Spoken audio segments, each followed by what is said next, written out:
Alright, hello everyone, and welcome to the first part of the Apollo Justice trilogy. We finally made it to the second trilogy. I'm very excited for this. This is like completely untouched territory for me. I know nothing about these games aside from like maybe seeing two characters from the first one here, and having never touched the 3D games pretty much. But yeah, we've only got like two collections left. We got this and we've got the Great Ace Attorney, but that doesn't mean we're close to the end. We still have like 5 games to go, so we're gonna get started with them today. So yeah, we got 3 games in this one. We got Apollo Justice, Dual Destinies, and what's the other one? Spirit of Justice, I think, is the third one. 2 of which are 3D, and 1 of which is still 2D. So we still have a couple 2D games to go. This is like a very different presentation than the others. Is there only 4 episodes in this game? Huh. The other collections never were really one to, like, they didn't lock anything behind being incomplete, so I'm just assuming there's only 4 episodes in this one. That's kind of interesting. There's 4 options here, though, which is kind of interesting. So there's Dual Destinies, yeah, and there's Spirit of Justice. We got like full anime cutscenes. Oh shit. Alright, spoilers apparently. The production value clearly skyrockets in the later parts of the series, but we of course still have to get through this one. So let's get started. The 2007, the only brand new Ace Attorney game on the Nintendo DS. And we finally get to see all of that new stuff that we got added in 1-5. We finally get to put all that into practice. All of those new effects. We got moving cutscenes now. Actual animations. We're gonna have like 3D models that we can investigate. I mean, we got a little bit of that investigations, I guess, as well, but now I'm sure it didn't look quite as good on the DS, so I can only imagine this is one heck of a upscale here. Very well done. We got poker. Now, if I know my crime dramas, when someone loses, they don't usually take it very well. Yeah. When someone loses cards, someone's getting glass. Nobody's a winner. I love this, like, painting sketch effect going on here. That's really good. Are those, like, actual 3D cards? Seem to be in a bit of trouble. Something like that. Dead. Someone hit him. Hard. Me? Please. The cops should be here any minute. I'm in your hands. Should it come to that.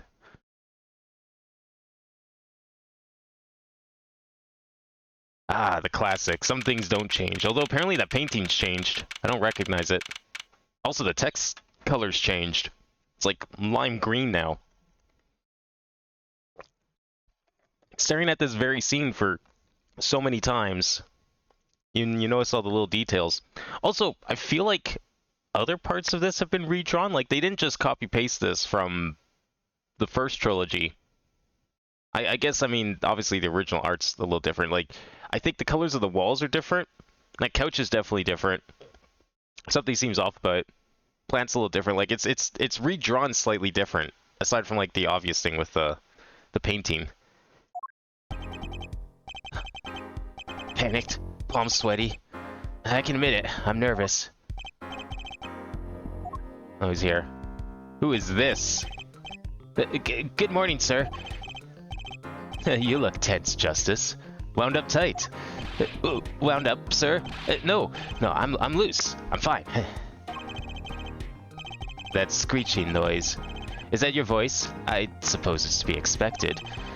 Your first trial and it's all homicide. I guess justice doesn't start small, eh? I'm fine. I got up 5 AM to do my Cords of Steel voice workout. I'm fine. That explains it. I did detect a certain rasping quality to your screech. I overdid it again. Alright, how long do you think this guy's gonna last? I give him 1 case. If he's not the reason that we have case number 2, I'll be very shocked. As you know, your client today is a good friend of mine. I wouldn't want to let him down, if you get my drift. Drift garden, sir. I'm all over that drift. As it happens, I dined with him the night of the murder. We can't let this case fall through. Yes, I'm fine, sir. One more thing. Don't say you're fine quite so much. People might take you the wrong way. I'll be preparing our case. You might want to introduce yourself to the client. I feel like him saying that he would dine with them with the client on the night of the murder almost makes it feel like he was involved somehow. Like that seemed a little suspicious, but I won't think about it too hard at the moment. Oh, thank you.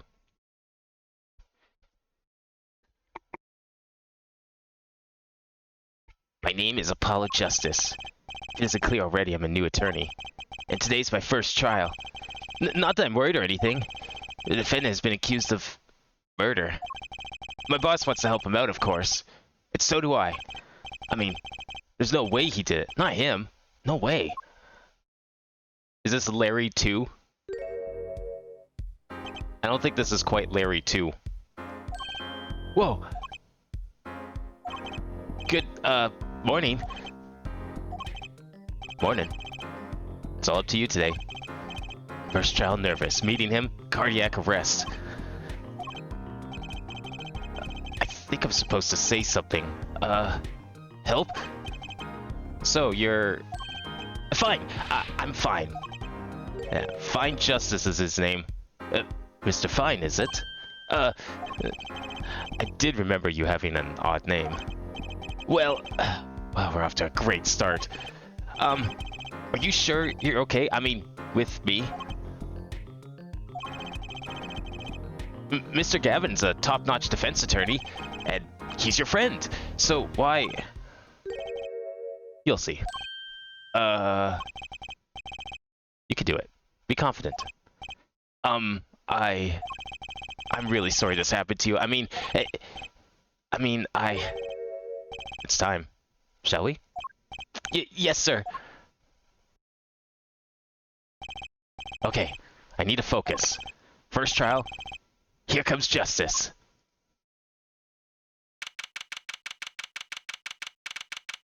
I'm not sure what the timeline is between this and the end of Investigations 2. I don't know how long we're talking here. Clearly not that long because somebody still hasn't grown their hair back. The court is now in session. The prosecution is ready, Your Honor. The defense is, fine. I mean, ready, Your Honor. I'm going blank. Don't panic. Too late. Your name was, Mr. Justice. This is your first trial. Yes, Your Honor. But I'm fine, really. Are you quite sure? Your voice sounds a bit strained. Mr. Gavin. Yes, Your Honor. I was under the impression that you would be handling up this case. That was my intention, yes. However, a defense attorney must always see to his client's wishes. And my client specifically requested Mr. Justice. Well, of course he wants justice, but to entrust his case to his greenhorn, why? I do not exaggerate when I say that you're the best defense attorney in town, Mr. Gavin. Okay, so Gavin's got trial experience, fine. But does he have core to steal? Let's begin. The defendant may enter the courtroom.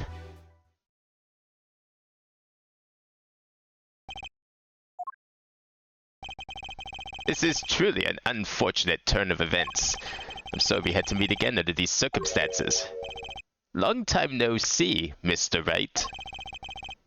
Let's put the past behind us, shall we? These days, I'm merely Phoenix Wright, piano player. Since when the fuck did he take up piano? Mr. Wright, how could this have happened?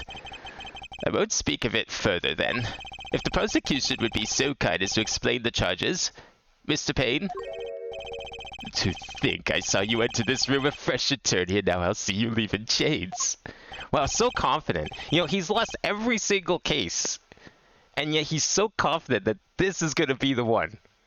Ah, Winston Payne. Subtle as ever, I see. What the fuck happened to his hair? Like, could he just... Has he lost so many cases he couldn't even afford a new wig? So he's just grown out his old hair? Can't even afford a haircut anymore? The crime occurred at the Borscht Bull Club, a Russian restaurant. The defendant, Felix Wright, took the victim, a customer, and he hit him. Wham! On the head. Smack! Killed him cold. The customer at the restaurant, you say?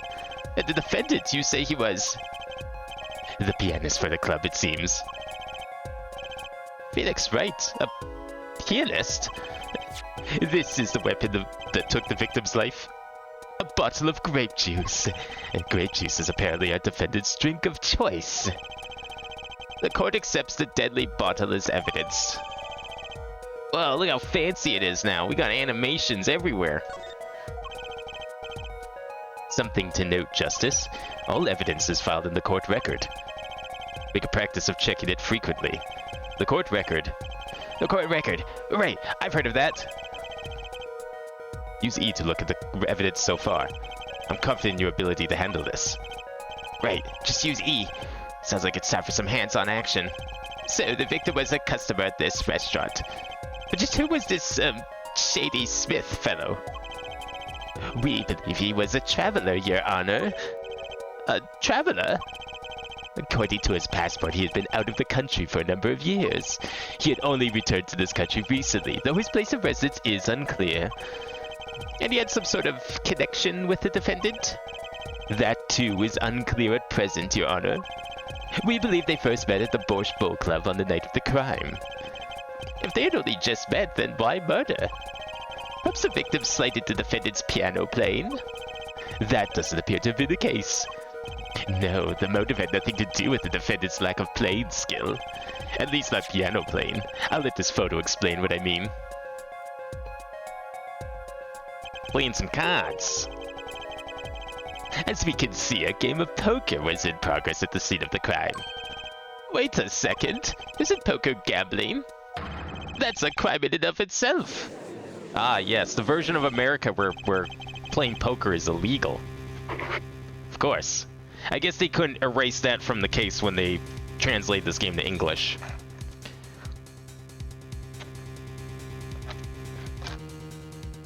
Indeed, it appears our defendant has fallen to become the basest sort of criminal. It is true the defendant was engaged in a game of poker with the victim. It was only that, a game in the purest sense. A competition, Your Honor. A competition? Yes, a test of wits, a silent clash of passions. Only the cards, their backs wreathed in blue flame, know its final outcome.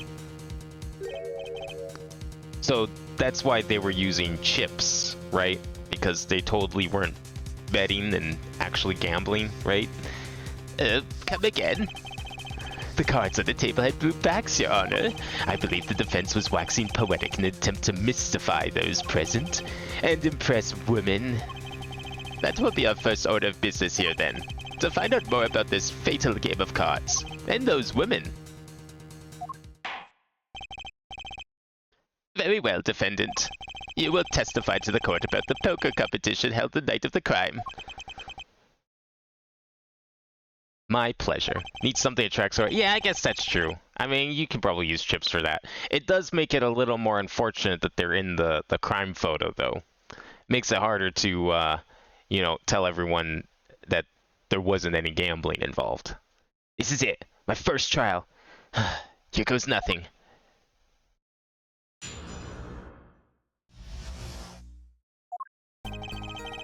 I'm a pianist by trade, yet I can hardly play at all. My real job is to take on interested customers over at the poker table. The room where we play and the competition in there are the club's main attractions. The rules are simple. We play a game of poker using 2 decks of cards. That's all it is. A game. And our customers are happy. How many jokers you got on that deck? Any, credit cards in there, maybe?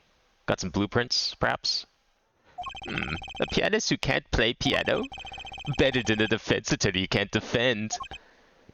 Hey, you will not be insulting my client today in court, okay? I will not have any of that this time.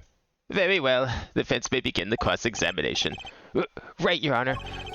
My first cross-examination. Don't blow it. Are you alright? You're sweating bullets. Bullets? Where? It's a figure of speech, Justice. Your voice sounds strained and raspy too. My brain feels strained and raspy, sir. You've watched me perform cross-examinations many times, though you've never done one yourself, have you? Care for a refresher? What to do? Should I ask Mr. Gam for a refresher in cross-examination? Nah, I think we got this. It may have been a few months since I've done one. No need for help here, sir. I think I've got this one covered. I think you better do more than you think. You know it or you don't. I'm fine. Cords of steel are ready for battle. My weapons, press and present. Find any inconsistencies, any lies in the testimony, and reveal them to the court. That is cross-examination. Learn it, know it, do it. Inconsistencies, lies. Phoenix Wright? Oh, this is gonna be awkward. Phoenix Wright lying on the stand? I can't believe this. As if. Phoenix Wright would never lie. It's up to me to prove it. The feds may begin the cross-examination. How many, times is Phoenix gonna forget about something and say the wrong thing? Oh, I just forgot that this happened. Oh, you're right. That was the way it went. Alright. Let's get started. Let's take a look actually at our court record first, because I haven't actually done that yet. Hardly can play it all. I've had Ken, he only knows the song Piano Man. Dude, I feel like he wishes he knew Piano Man. Oh yes, our famed grape juice. Well, at least we can look at it, which is kind of cool. Kind of wish this had the more refined interface of investigations, but that's okay. This game did technically come first. Grape juice? How long has it been since I drank grape juice? Apparently, it's Mr. Wright's favorite drink. Wonder how well it goes with borscht. Probably terrible, if I had to be honest. Seems like a very clean bottle. Bottle's completely empty. Yeah, it's squeaky clean empty, which is kind of suspicious. Not to mention it's perfectly intact. If this was the murder weapon, don't you think it would be broken? And we've got our card scene. I already see one inconsistency. And Smith's autopsy report. J.D. Smith, male, estimated time of death April 17 between 1:45 and 2:15 a.m. Cerebral hemorrhaging resulting from blunt trauma to forehead. I mean, I guess the ball doesn't have to break, but it just seems really strange that it's not broken. Yeah, it's an extremely empty ball. That looked like something that it looked like someone yanked it off of the factory line before it got filled. It's that clean. Oh, that's a very aggressive hold it there, Apollo. You can hardly play? Oh, I play sometimes when customers demand it. So I play them one song. That's usually all they want. Yeah, because by that point they hear it and they're like, okay, that's enough. Thanks. Is that supposed to be a boast just now? The title of pianist is a mask. A respectable face I wear for the world at large. Then why are you really at the Borscht Bow Club?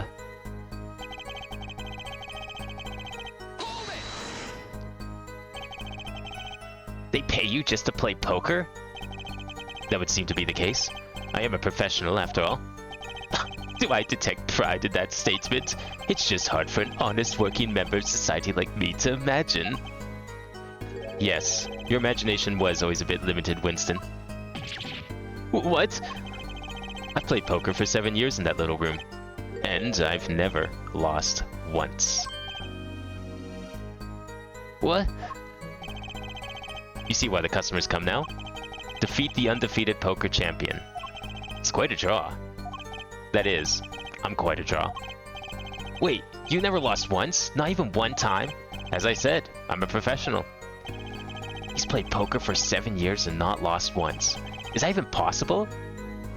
Maybe you got really lucky, I guess. Nick bluffing? Nah, I don't think he's bluffing. He totally has been playing for 7 years and never lost once. Remember the crime scenes photo? Is it an attraction? It has quite a history, actually. The Borscht Bow Club used to be a gathering spot for black market types back in the day. Black market? All in the past. Things like the black market are only on the silver screen nowadays. Suffice it to say that there were a lot of deals being made under the table. Right there in that room. Smoky room, gambling hoods, you know. Just looking at this picture makes me feel bad. Bosses gather around the table, cutting deals, safe from the eyes of the law. Meanwhile, a goon keeps watch through the small window. I can practically picture it now. That window doesn't look like it'd be good for keeping a lookout, but little else. The room had a few other tricks to it, though it was common knowledge to our regulars. At any rate, they came to play poker in a room steeped in history. Despite the dark past, it was all just good, clean fun.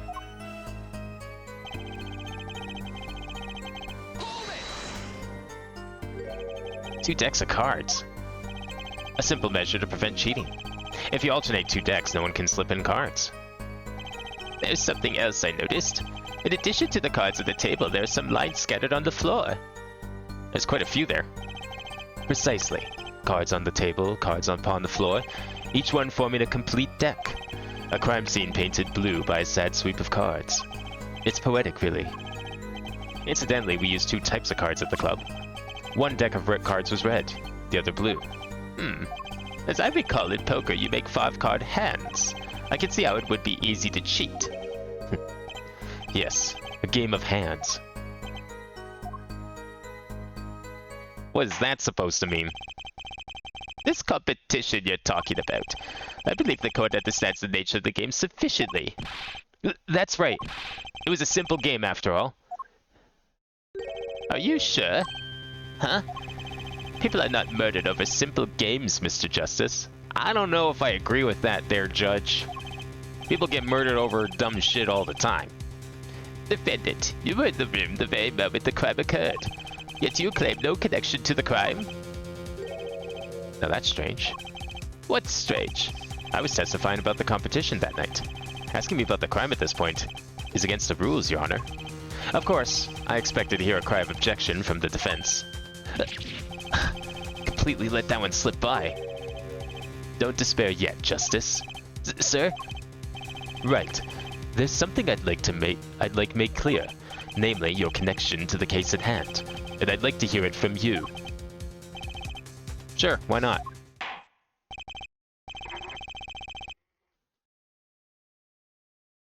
Did someone say something about the deck being blue? Oh, true. I mean, yeah, Phoenix has been saying the decks are blue and red, though. And he was there. So, of course, he would know the colors of the decks. Why is the photo grayscale, though? It's like, did they just run out of color film at the police station? Very well, the defendant will amend his testimony. Just one little press, and I've got myself a whole new testimony. Alright, where's this new statement? Complete silence regarding the murder, but I will say I never touched the murder weapon. Interesting. Silence? The defendant has the right to refuse to testify. I haven't forgotten everything about the law. But why? That clearly puts you at disadvantage. And it's your job to turn that around in our favor, yes? Great, like I didn't have enough to do already. Justice, didn't you detect anything odd about that testimony? Huh? Wait, something you said did ring a little strangely. Just one thing. Now what was it?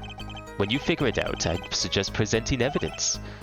Evidence that contradicts the testimony. Contradiction in Mr. Wright's testimony? But why? I better check the court record. Can't imagine Mr. Wright lying in testimony. Isn't it a little early to be jumping to conclusions? This is your first cross-examination. Take it slow. If you need more information, don't forget to press. Right, I got it. I'm fine. Time to listen to that testimony again. He could also be lying. Why? Phoenix lying though? I don't think Phoenix would ever lie in court. Come on. All right. Maybe about his piano playing skills though. I'm sure he's a great pianist. We're replaying competition there in the club's main attractions. Rules are simple. Play a game of poker using 2 decks of cards. Game and our customers are happy. Okay. Complete silence regarding the murder, but I will say I never touched the murder weapon. Can we prove that he never touched it? Yeah, we can prove that he has touched it. Objection! Whoa! Jesus, Apollo. Holy shit. So aggressive. So you say you didn't touch the murder weapon? This grape juice bottle? right? So I said. Something the matter, Mr. Justice? Too bad our new defense attorney never learned how to play dumb. What's this, Mr. Payne? I examined the bottle in question, you see, and it was covered with the defendant's fingerprints.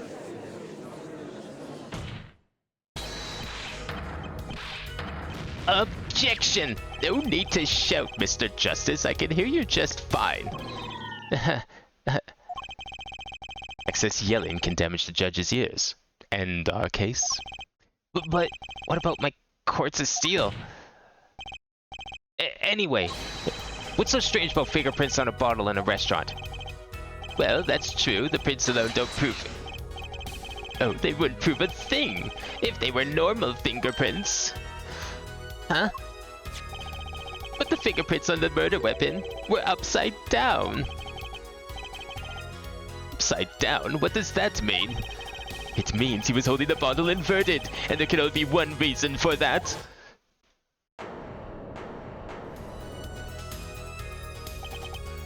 Now, I wouldn't mind questioning where those fingerprints were on the bottle. Were they on the neck or were they on the base? Yes, the brain someone with the bottle. Because I could think of a way his fingerprints could get on the bottle and not be the one to have swung the bottle.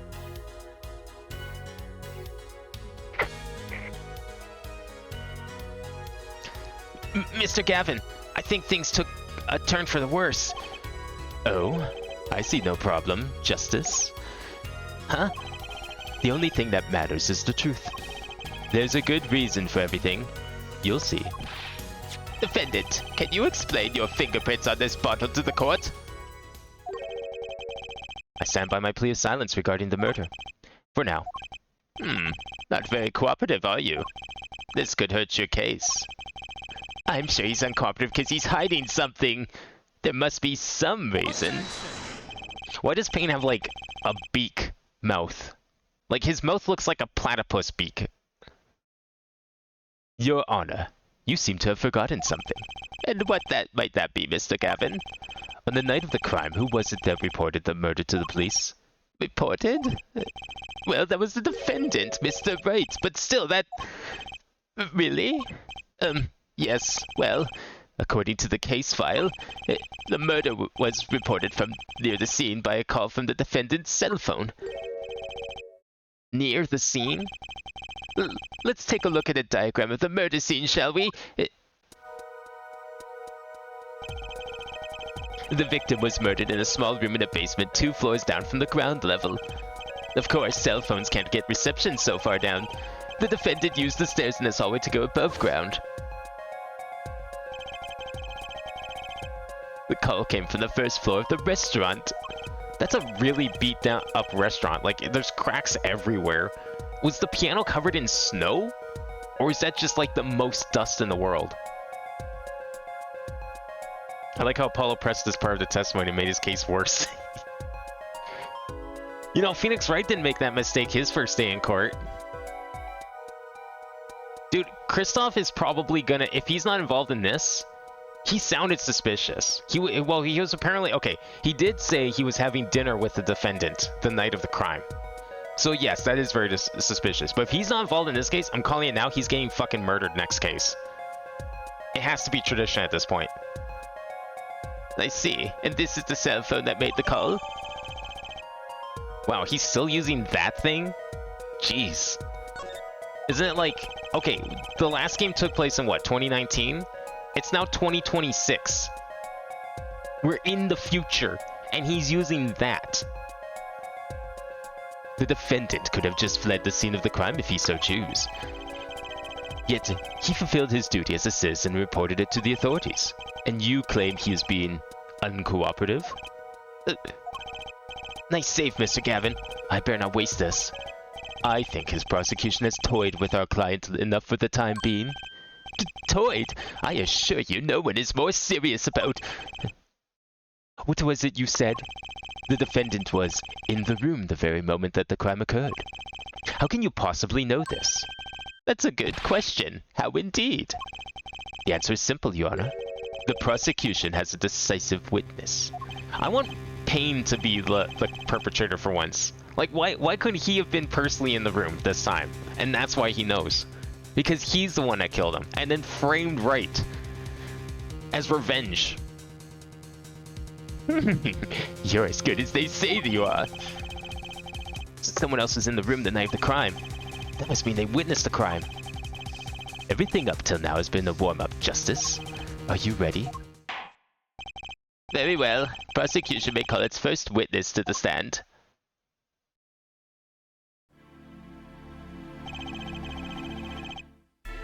Why is he so lax about all this if he doesn't know what's going on? I don't know. Like, it's apparently we have a 7-year time jump and now Phoenix is like whoever the fuck this is. He's like a completely different person. Gavin Christoph. Gavin. I was like, okay, my first thought was like Gavel, but they kind of, I mean, that would mean that they've used that joke twice for 2 different people, and I just don't think that's the case. Could be though. My first thought was definitely like a gavel, like a judge's gavel, kind of like what they did with Gavel. But obviously this game came first. It would go well with like Apollo's last name being Justice, of course. The witness will state her name and profession. Hold on just a moment. Where's the witness? I surmise that she has been frightened by the defense's demonic-looking horns. Really? That's what we're making fun of now? You couldn't think of anything else, Payne? You ran out of options? So you had to make fun of his hair? So use a little hair gel. Relax, people. I wonder if Phoenix ever had to use hair gel. Have no fear. If any hordes point in your direction, this court will cut them off. Are you sure? I swear it on my gavel. Please come out. Isn't violence against hair a crime, Your Honor? Well, if you're so sure it's okay. Aren't you like really hot in that? In this courtroom? Wait a minute! Would the prosecution care to explain the witness's, paraphernalia? Yes, she is a professional, Your Honor. Those are merely her tools of her trade. And that would be... My name is Olga Olry. I am employed as witness at Bosch Bowl Club restaurant. Then why the camera? Of course, it is my pride to serve Bosch at this naming restaurant. But I also perform, how is it said, other service. Other service? What kind of restaurant is this? I take it one of these other services is taking the customers' pictures. Like for example, like this one. Oh. That's the defendant. Indeed, on the night of the murder. Man in white hat is one who gone kaput. Indeed, that is the victim. Order! Order! This is quite a piece of evidence to casually drop in our laps. It's the same as the way I drop cold bowls of Bosch on laps of customers. Casually. And the court will casually accept this new evidence. Defendant and Mr. Smith at the Borscht Bowl Club. Yeah, this one's in color. So where'd this picture come from if this is hers? She clearly has a better camera than the police then. Obviously. Now, witness, where were you at the time of the murder? I was in room. The hideout, we call it. Excuse me, the hideout? It is where the famous gangster Bad Guy was arrested. It's where the murder took place. What? You look of other surprise. It is lovely. I will post my courtroom door later for you. Photos will be numbered and you will write which ones you want a copy of. There are 3 people in the room at the time of the crime. The victim, Shady Smith, Mr. Wright, and... Olga O'Reilly, our witness. If Mr. Wright isn't the killer, that means... Very well, witness. You will testify to the court about that night's events. I love that his last name is Bad Guy, yeah. Well, that's not the, Bad Guy's the name of, like, a famous gangster that was, like, that worked in that room, but the guy that got killed tonight this time was Shady Smith with an I. I should note. But yeah, there was a Mr. Bad Guy that used to occupy that room, and that's why that room is famous. That night, customer asked me to deal cards for game. It was cold. Both players played with hats on. Is there no heating in this restaurant? You know what? I'm not even surprised, given the state of things. Like how run down everything looked to be. Not surprised they don't have a furnace. The victim he plays whole time with his hand on locket on his neck. Then last hand is done. But something terrible has happened. That man flew at victim and is strangling him to death. Incidentally, who won the game? Isn't it obvious the winner was the victim, Mr. Smith? That's ridiculous. Because Mr. Wright can't lose. Can't or hasn't. Justice. Maybe you could come up with a more legitimate objection. But he hasn't lost in 7 years. Take it from me, kid. I didn't lose my first 7 years as prosecutor either. Incidentally, I have some evidence here. Finally, color again. We can see the cards properly. These are the chips as they lay the moment of the crime. The hand and chips on this side belong to the defendant, Mr. Wright. Those on the far side belong to the victim, Mr. Smith. Chips, you say? I mean, yes. Imagine that poker is war. Your hand is your army and the chips are the spoils. I know that. After all, in my youth, I was known as the poker head of courtroom number 3. Wait, you also play poker? Did we just agree that it was a crime earlier? I think he means poker face. Look at this picture. It does seem that most of the chips are on the victim's side of the table. Yeah, but I think he has the better hand. So the victim won. And I guess maybe that's why Wright got pissed off and decided to kill him. Very well. The defense may cross-examine the witness.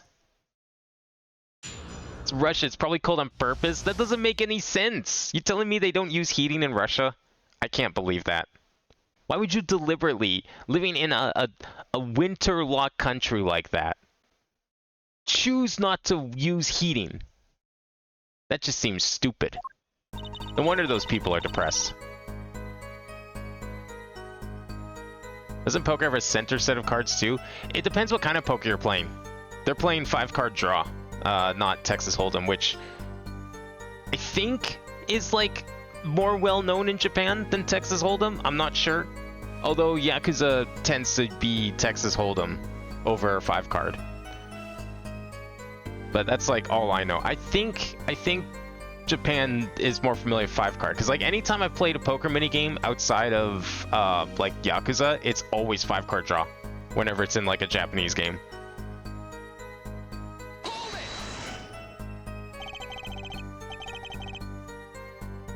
Yeah, I mean, I don't gamble myself, but I've played a number of poker, various versions of poker over the years.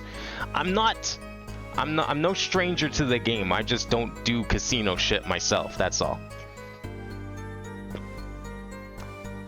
So I can tell you with certainty that the victim won, which would explain why Phoenix would have motive to kill.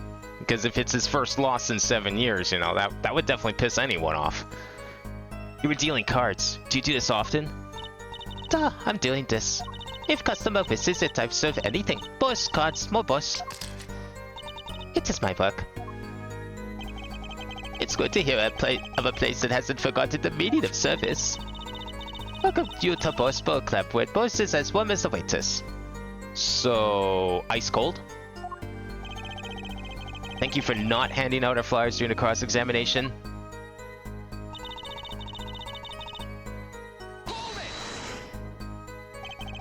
It's already April. How can it be cold?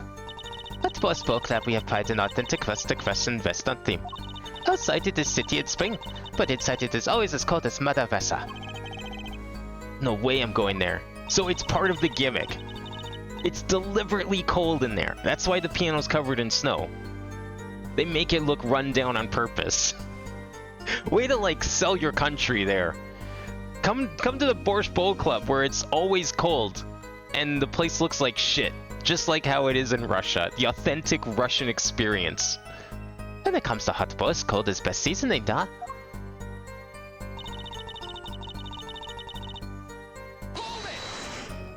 The food is warm like her. She was talking about serving cold borscht earlier. Not warm borscht. She's sending mixed messages here. His locket? I believe it was a good luck charm, da. He clicked it many times when he played that night. Yes, he must have felt as though it might carry him to the moon and stars. Though if it were small enough to fit around his neck, he wouldn't have much lift. Vince would like the clarification. This is a locket we're talking about? I mean, a pendant with a picture in it, right? Not a rocket? Of course, I knew that. It was probably a pendant shaped like a rocket. That's why she called it that. No, a locket's a locket. It doesn't matter what shape it... It's considered bad form to poke fun at the heart of hearing in our society. Heart of hearing or heart of understanding? So, what happened next?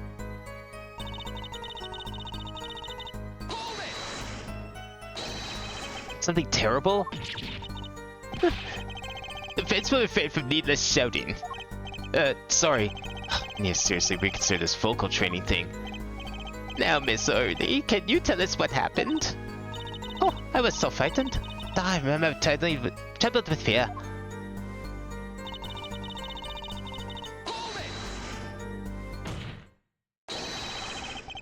But the defendant would never do such a thing.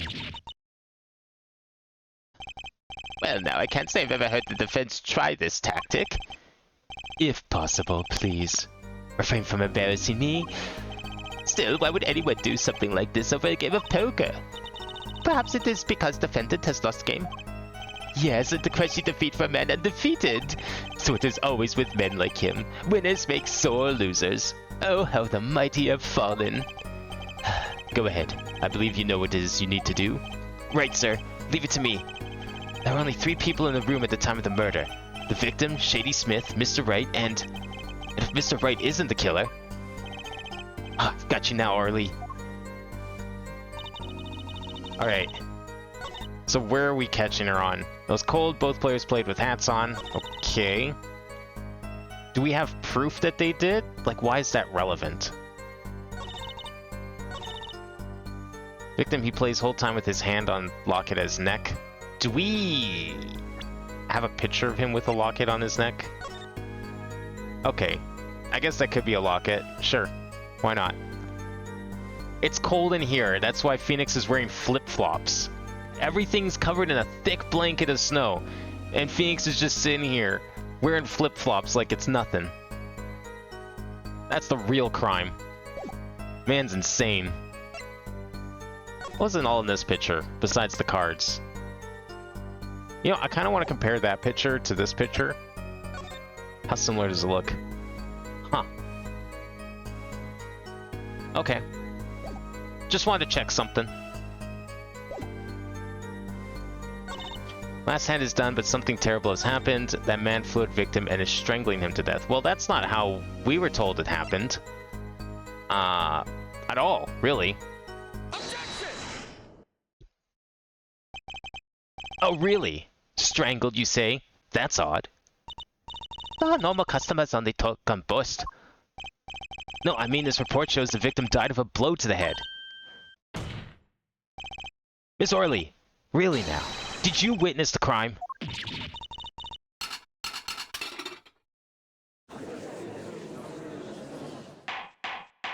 Wait, he didn't have socks on. Hang on. Hang on, we have to go take a look at this. He does not have socks on. Those are feet. There's no socks there. If he at least had socks on, I might forgive him. He has bare feet in this deliberately cold building. That's -0. Because there's snow. Why would you do this to yourself? You're insane. Yeah, this is the same judge as the original trilogy, which I don't know if I would have. I honestly couldn't tell you if I would have been happy with getting a new judge or upset that we would have missed the old judge. I think either or would have been fine. if we had like a new one or if it was just the same. But I'm kind of glad it's the same. Looking at the picture, it doesn't seem like he was hit. He's still wearing his hat and everything. Yet it is a fact that he was hit, Your Honor.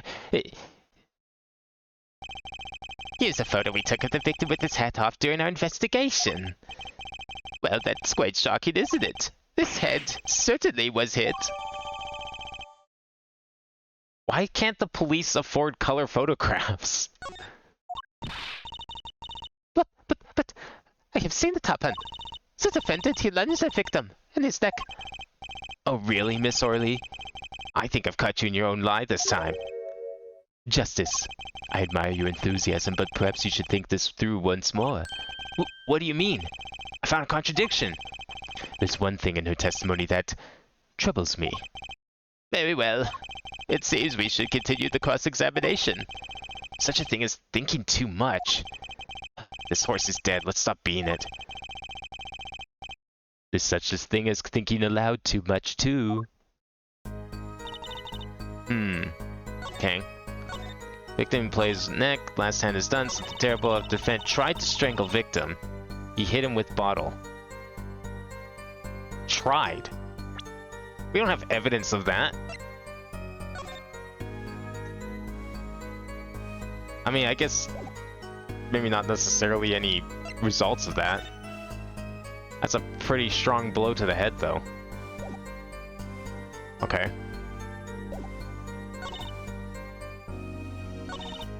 Is judge saying he's never heard of someone say, but X person didn't do that as a defense for murder when you press the statement literally having the first real case of the game? Yeah, it did.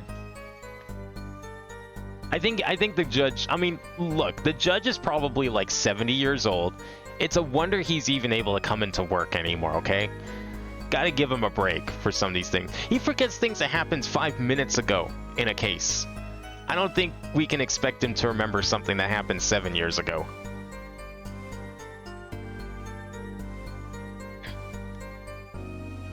He has definitely become senile, though. Where's that Canadian judge? He looked a lot fitter and younger. Get him back in here. I want more of him.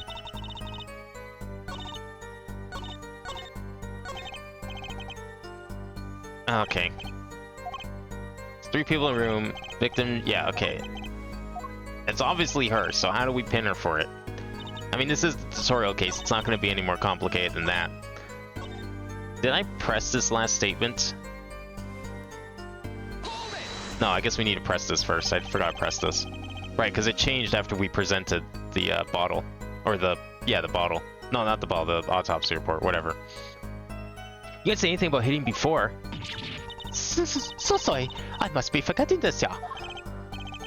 Witness, you take great care with your testimony. Oh, da. I'm sorry, Your Honor. And that clears up the discrepancy with the autopsy report, I believe.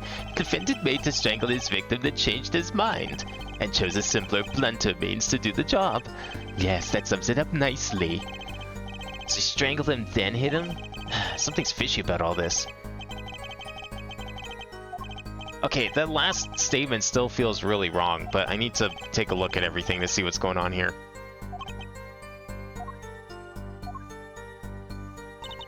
Okay, let's go back to it and see how we can use this.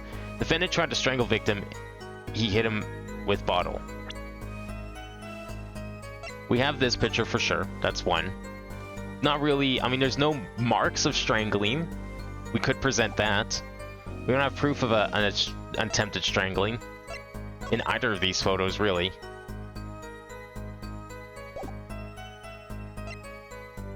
I don't think, I mean, he's alive here, so there's nothing to see. And that's just the cards. I'm gonna present this. No? Okay.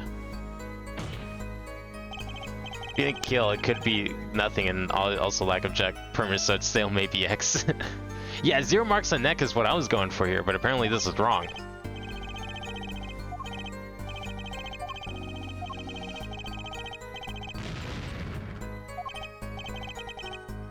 Okay.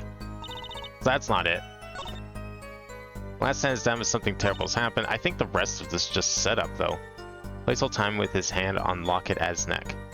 Plays hold time with hand on locket at neck. Wait. Where's his locket? That was also missing. Not that that's really a contradiction, so I'm not really sure what drove me to present it here. Because it's not a contradiction to say that there's locket missing after he died already. Especially when said locket is present in other pictures of him. Actually, was it present in the first image that we got? No, it's also missing there. I feel like this was a stupid present. I don't know why this worked. No, just one curious part in her testimony, just like Mr. Gavin said. But what does it mean? Mr. Justice, would you care to explain what it is you're thinking so intensely about? Recall the testimony, Your Honor. The victim played with his hand on a locket at his neck, I believe she said. I hope you aren't about to raise objection to the witness's grammar. No, but look at this photograph. Do you see a locket on the victim's neck? Well done, Justice. I'm impressed. I knew you'd be able to handle this. But what does it mean? If we are to believe this witness's testimony as is, then the locket disappeared following the victim's death. Lockets don't just disappear, Your Honor. It's quite simple when you think about it. If the locket is gone, someone must have taken it off, no? Taken it off? Wait, you don't mean... The defendant wasn't strangling the victim at all. He was taking off his locket. Wouldn't that explain it? Ah.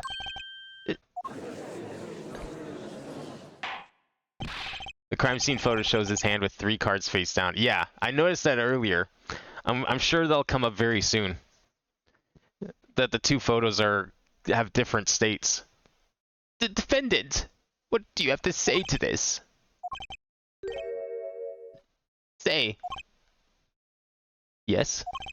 I just noticed this, but... You have something hanging around your neck, don't you? Oh? You mean this? Yes, it's a locket, with a photograph inside. A photo of my daughter. What? Phoenix as a kid? Come again? Mr. Wright, you have a daughter? We confirmed at the time of the arrest. The picture in the locket is indeed Mr. Wright's daughter. So Mr. Wright is a locket, too? Why don't I buy this as just a coincidence? I can't believe he finally got on with Maya. It took him long enough. Good job, Nick. Well, if the results of this poker game led to the murder, perhaps we should hear a bit more about the outcome of the game. Further testimony won't really be necessary. It's clear the defendant lost badly. Wait, who was the defendant again? Defendant was on the right-hand side. Oh, no, sorry, yeah, defendant's on the left, yeah. Defendant's on the left, yeah. Victim won. That's why you got full house with 3 kings beats full house with 3 sevens. Miss Orley, you will testify to the court about the game played between the victim and defendant. How old do you think is Maya? Well, this is... So, 7 years. When did Game 3 take place? When did trials take place? That was 2019, right? I think, yeah, it's 2019. Because the first game, I think, is 2016. So 3 years is 2019. That's when investigations happened. And trials and tribulations. So, I think Maya was 17 in the first one. So she would have been 20. So plus 7 years makes her 27. And I think Nick was like 21 during the first game. So he should be 31 now. I guess we could probably take a look. It'll say in the dossier. Actually, does it say in here how old he is? 33. Okay, I was off by 2 years. Yeah, I think that's because he was 23, not 21 then. That makes sense. I can remember how old he was in the first one. The game began with 3,500 points in chips for each man. House chips come in 2 sizes, large and small and large. The one who was winning, it was victim. For last time, defendant played with all chips on table and lose. The moment loss was decided, defendant grabs bottles from table and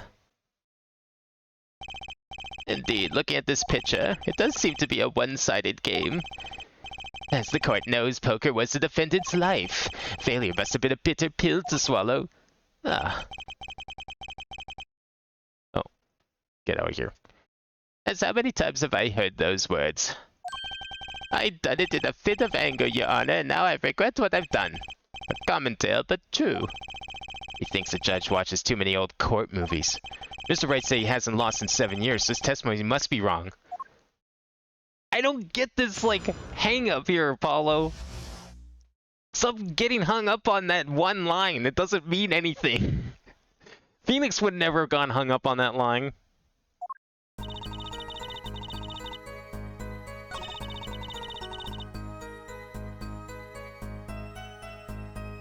Alright, where's our pressing?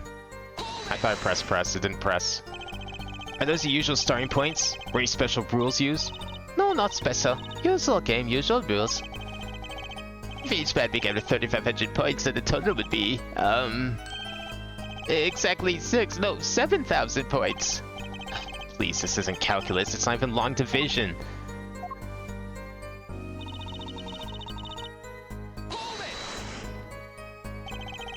Are the chips in this photo all the chips that were used? Yeah, of course. Something's fishy with those chips. Should I press harder? Oh, yeah. Maybe you could explain a bit about these chips? Explain? What is that to explain?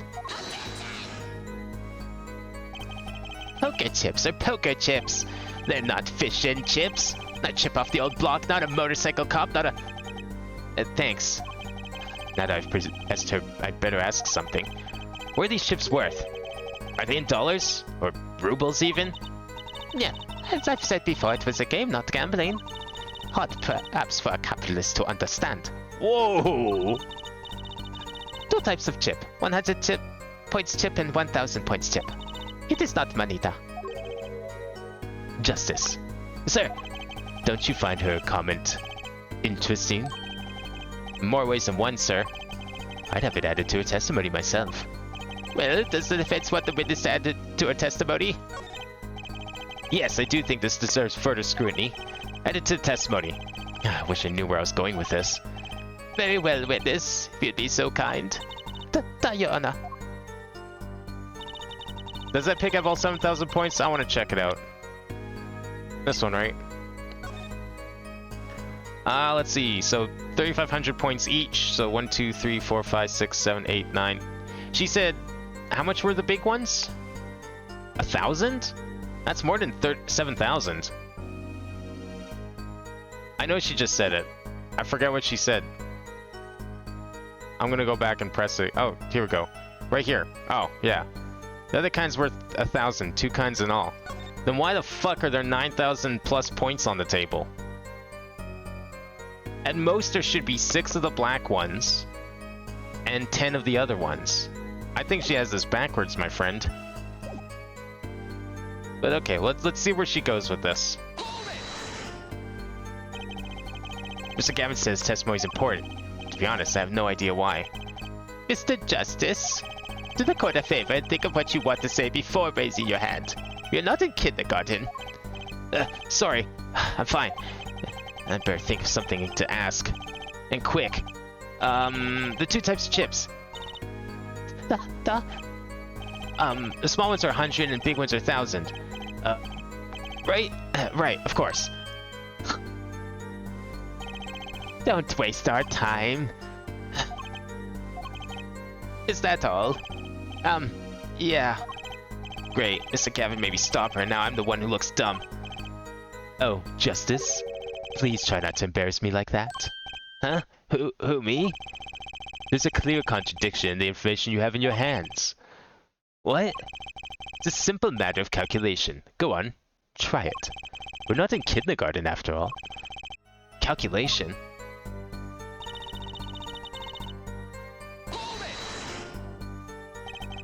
You're telling me that Mr. Wright, undefeated for 7 whole years, was losing? It must have been an unlucky day for him. I am glad I did not take other picture of him. It would break camera, certainly. The chips, they were always to the victim's side of table. So you're telling us it was a one-sided game? One-sided and... I like how she didn't answer the question, I agree. She's just been, like, sidestepping all of these questions, really. Last hand. It was largest points of any hand. Yeah, so large it broke the bank, apparently, because there's more than 7,000 chips on the table. The defendant's hand was excellent. He tried to use it to take victory from behind. It appears that both the defendant and the victim's hands are in this picture. That is truly an excellent hand. However, so is the victim's. One with highest number wins, so the defendant loses. The victim, Mr. Smith, had a stronger hand than the defendant and crushed him. I believe that explains what occurred next. Once cards are laid down on table, it happened.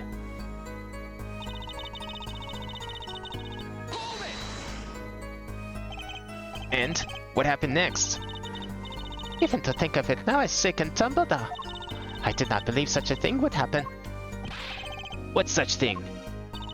Please, you must believe me. I had no idea. How could such a thing occur? What such thing? Yet. Defendant has been hitting victim. I saw it all happen right before me. I saw bottle come down on victim's head. Decisive, isn't it, Your Honor? My witness saw the very moment of the crime. Remember, your first goal is to gather information. Yes, sir. Look how contradiction, here comes justice. It is time.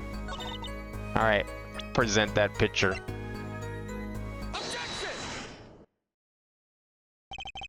You're sure it was the victim who won? Absolutely sure? It seems our new attorney is a bit confused. A glance at the pictures enough to tell you who won, if you're not in kindergarten. I mean, look, Apollo's pretty young. I'm sure he's never played poker in his life. It's illegal, after all. Just for safety's sake, could you explain the problem to the court? Of course, Your Honor. In this photo, I see small chips and I see large chips. Tell me, which are worth 1,000 points? Why, the big ones, of course. Duh. Oh, I thought so too. But then the totals don't add up. The totals? Let's review what the witness told us. Each man started with 3,500 points in chips. And the combined total value of the chips was 7,000 points. Yes, if my calculations are correct. Let's see, 3 plus 1, carry the 5. They are, Your Honor. Now, look at this photo that allegedly shows all the chips. If the big chips are worth 1,000 points and the small chips are worth 100, and you add them up... How much is it? Do it yourself. You aren't in kindergarten, are you? 10,600 points. The chips don't add up. This clearly contradicts the witness's testimony. But why? Exactly. Justice. Now that you know the what, you must determine the why. Right. There's only one possible way to explain this contradiction.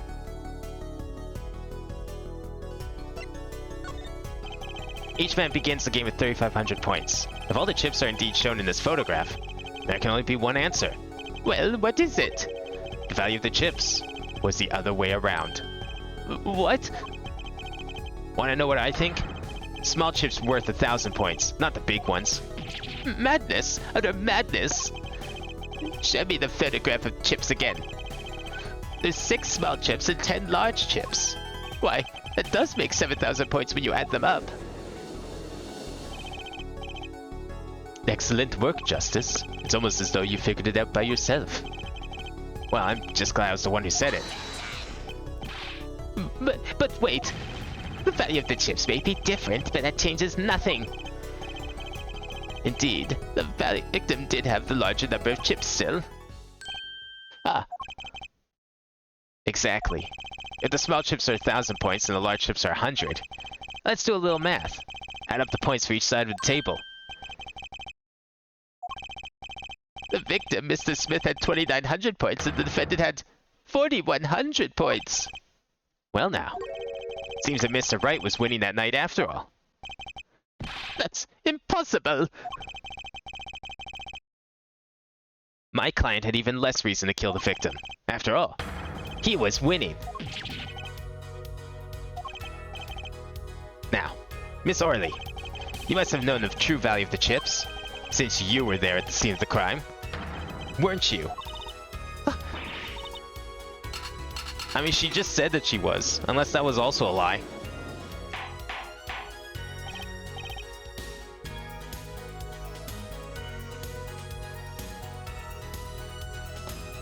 Order! Order! It appears the defendant has lost his motive. And Mr. Wright's supposed defeat never happened. We must now ask ourselves whether we can trust the witnesses.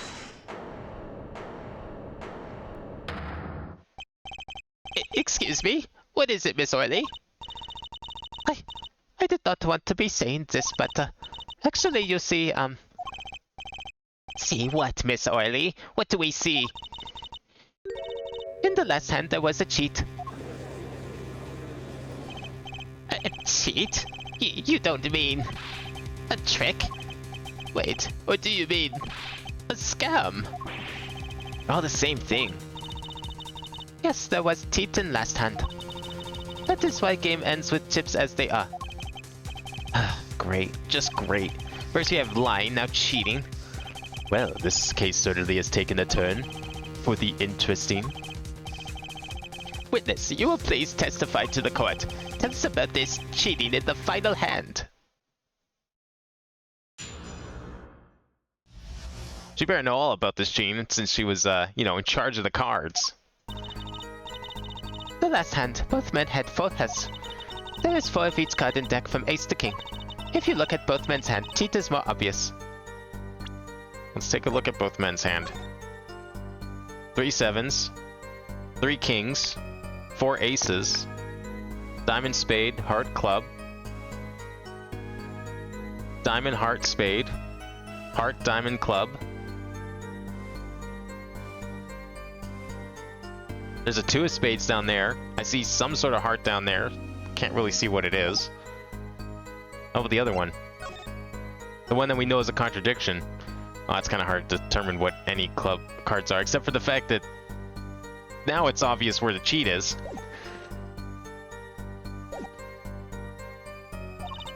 The next moment game becomes argumenta. The defendant's trick was exposed. He took bottle in his hand. Poor Mr. Smith.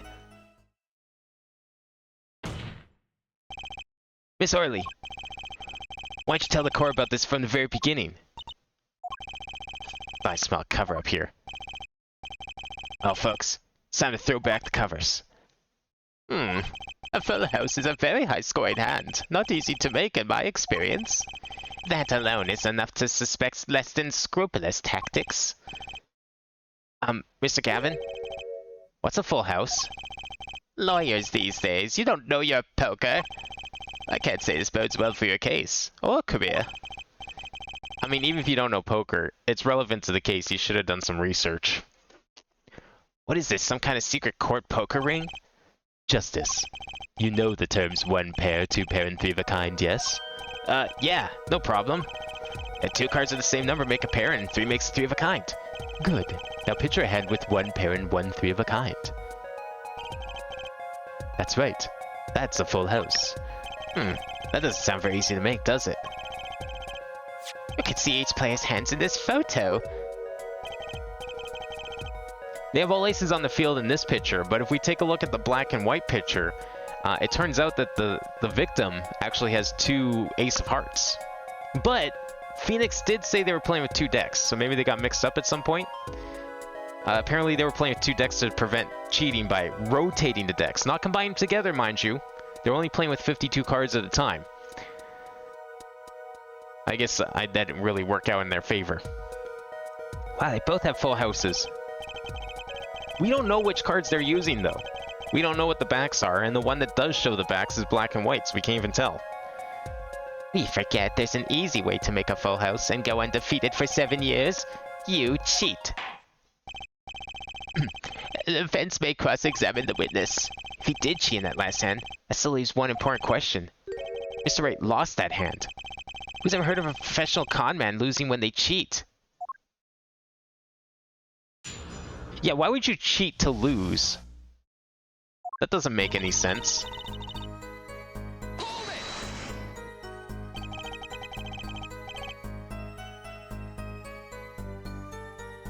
Show me the gray pick? Yeah, I'll show you the gray pick.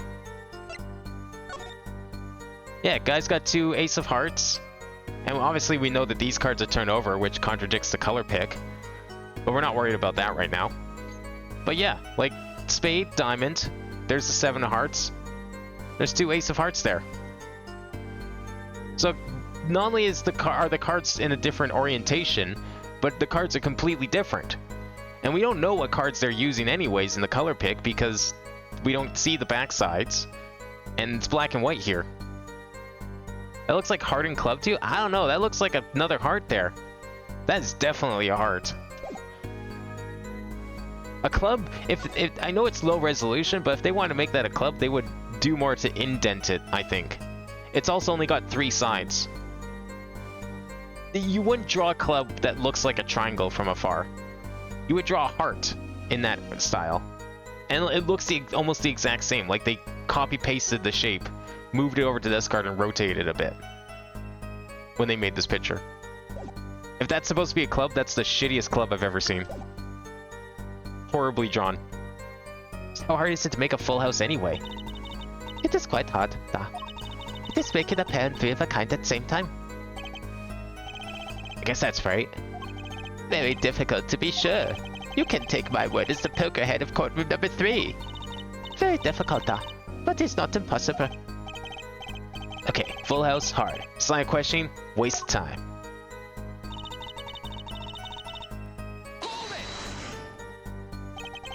For each card, you say?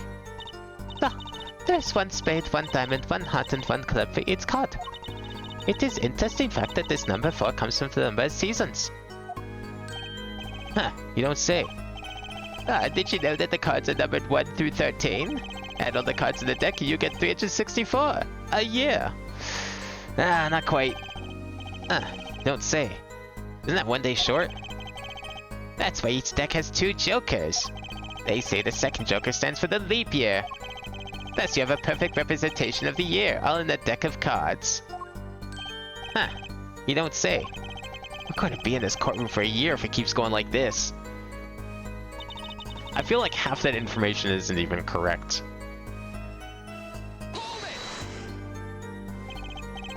How is it clear? Well, the defendant, he played a 5th ace. A 5th ace? I still remember both hands very well. Mr. Smith's hands has 3 aces. And Mr. Wright's 2. Obviously, cheating was afoot, or perhaps I should say a hand. Your Honor, perhaps this can be added to the testimony without Mr. Payne's joke. Very well. The witness will add the detail to her testimony, please. Mr. Smith's hand has 3 aces and Mr. Wright's 2. It is 5 aces in total. 5th ace? It should not exist, no? I still remember both hands very well. Well, with all the cards on the floor, I'm not surprised someone tried to sneak another ace into the deck. Mr. Smith's hand has 3 aces. And Mr. Wright's 2. And where did this card come from then? Perhaps we should ask the defendant that very question. Adding cards to a deck is a no less serious a taboo than forging evidence in a court of law. Who would do that? That's insane. Now, perhaps it's time for you to say something, Justice. You bet. No intention of staying quiet. Not me. No, sir. Better find some contradicting evidence fast. But why would Wright cheat only to let his opponent win like that? Was he trying to be subtle about it? Slip into a deck and just hope that he pulled the card? Do you recall what the men were arguing about? I believe so. The victim, he shouts, "You are Tita," and then the defendant shouts something like, "I have objection." Shouting objection, eh? Old habits are hard to break. First he bluffed his way through the courtroom, now he bluffs his way through life. However, Mr. Wright lost that hand. That seems to be the case. Casts a shadow of doubt on Mr. Smith. Humiliation from losing even when cheating. That is what set fire to the defendant's heart. So what did the flaming defendant do next?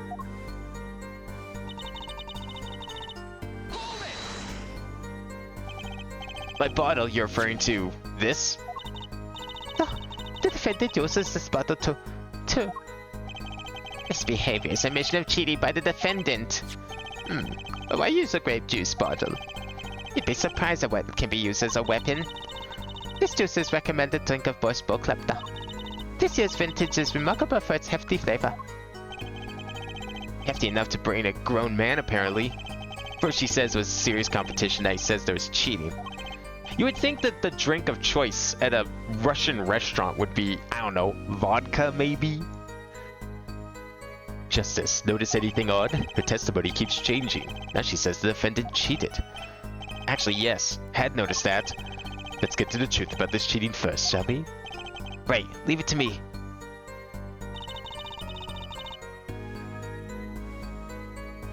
Alright, where's that statement?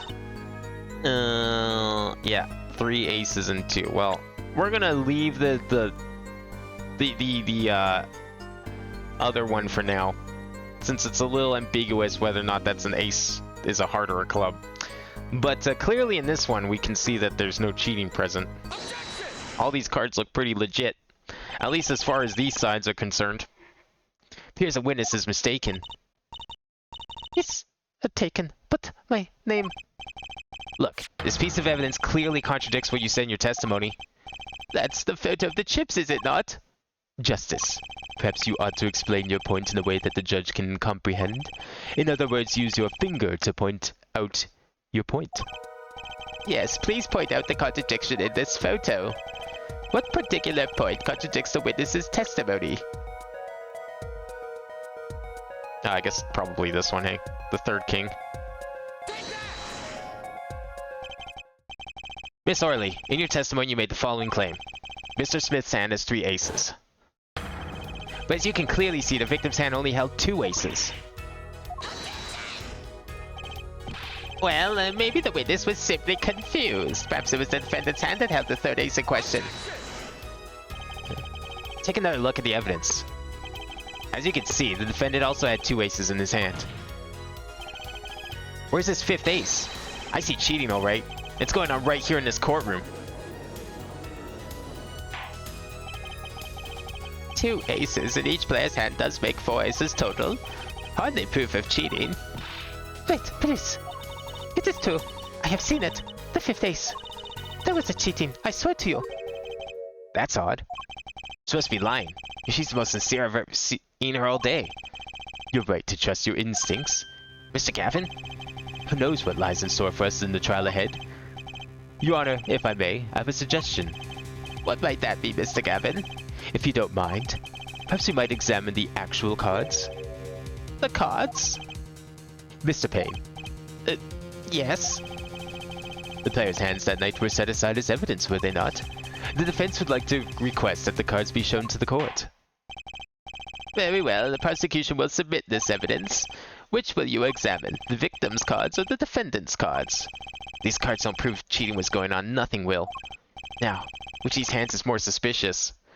Well, we've been calling the victim's cards in the question here, so I feel like those ones might be the ones to go with. It's the victim's hand that changed over the course of the witness's testimony. Defense requests time to examine Mr. Smith's cards. Very well. Mr. Payne, if you would. Very well. Victim Smith's hand was left at the scene. A full house. Well, time's a-wasting. Get to it, Justice. Yes, sir. When examining evidence, be sure to view it from all sides and angles. Okay, well, I'm going to use the mouse. I think that makes more sense. Alright, let's go. Although, do I still have to use B and M? Oh no, I can scroll. I don't think we could have scrolled in the last trilogy, so thank you for that. Oh no. Boy, I sure hope no colorblind people are playing this game. They might fail the first case. What? Your Honor, look at this. One of the victim's cards. The back is a different color.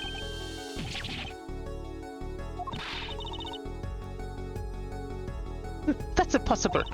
But I put that card in Wright's hand. What do you mean you put that card in Wright's hand? Huh? I mean, you were dealing, sure. That's a kind of a weird statement to make there, lady. What was that, Miss Orley? Yeah, man, they said that. I have... Your Honor? Mr. Gavin, yes? Tell me, What is the easiest way to cheat at poker? to cheat? I'll tell you. One merely needs a friend, a comrade, shall we say. The dealer. Wait, so you mean... Miss Witness, Miss Orley. She's the cheater. A professional, I'd wager.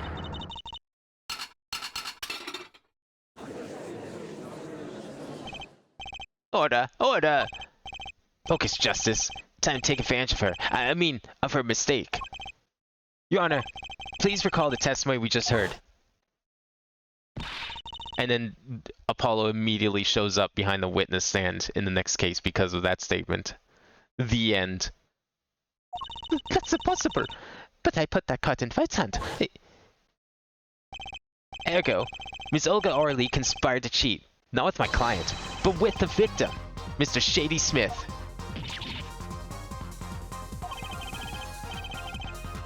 Not only did she cheat, she cheated poorly.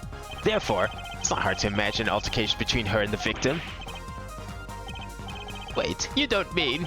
The defense isn't accusing the witness, Miss Olga Orley, are you? Time for justice. There are 3 people in the room at the time of the incident.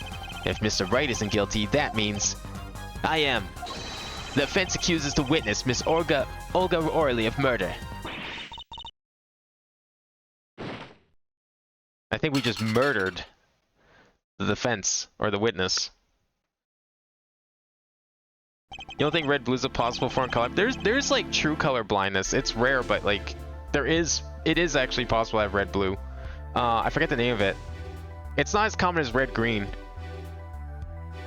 I'm trying to remember what it was though. Because it's one of like the 3 main ones, but I know there's even like true color blindness, which is extremely rare. But like literal color blindness is possible too, where you just can't see any colors at all. Mr. Payne, where's your witness, Miss Olga Orley? It appears she has lost consciousness, Your Honor. Mr. Justice? Your Honor. It seems you've presented a new possibility to the court, one suggesting a connection between the witness and the victim, Mr. Smith. And that means this court cannot pronounce a verdict for the defendant at this time. What? You did it. I held out.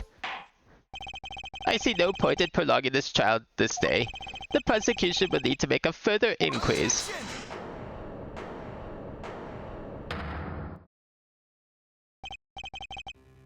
That is a very different objection. Why does it sound higher pitched than any of his other objections have ever sounded? Isn't he supposed to be older? Mr. Wright? You can't end the trial here, Your Honor. Not yet. What nonsense is the defendant spewing now? Think. One of the cards had a different colored back. Don't you wonder what it means? Oh, what are you doing, Mr. Wright? Raising objections right when you're about to get off the hook? Ridiculous! Mr. Payne, you of all people should know Mr. Wright is a talent. For the ridiculous!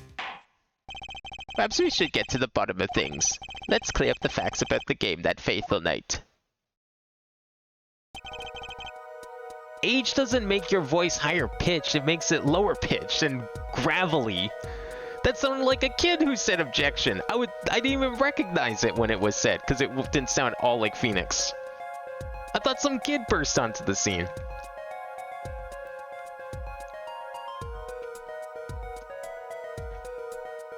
As was said before, we alternated between 2 decks of cards that night. That was said before. The 2 decks of the club have different colored backs, blue and red. 1 color per deck. Why use different colored backs? If we use the same color, the 2 decks might get mixed. Use different colors and they still got mixed up. We used the red deck for last game. I see. But that's odd. For some reason, I have this impression that you used the blue cards. Yeah, me too. I'm sure someone said something about blue cards. Whatever, in the end, 1 card of the wrong color got into the mix. which means there was cheating. Yeah, a card got slipped into the deck would seem to indicate cheating. Yet, this card raises two serious questions. Apollo? Yes? Let's consider the first question, shall we? Think. In the last game, when was the card swapped? When? There are three broad possibilities here. It could have been swapped before the murder, during the murder, or after the murder. Well, yeah, thanks for the news bulletin, Mr. Wright. Of course it was swapped. Oh? It might be as simple as you think, Mr. Payne, or it might not be. I'd like to hear what Apollo thinks first. When do you think the cards were swapped? When was the card swapped into the deck?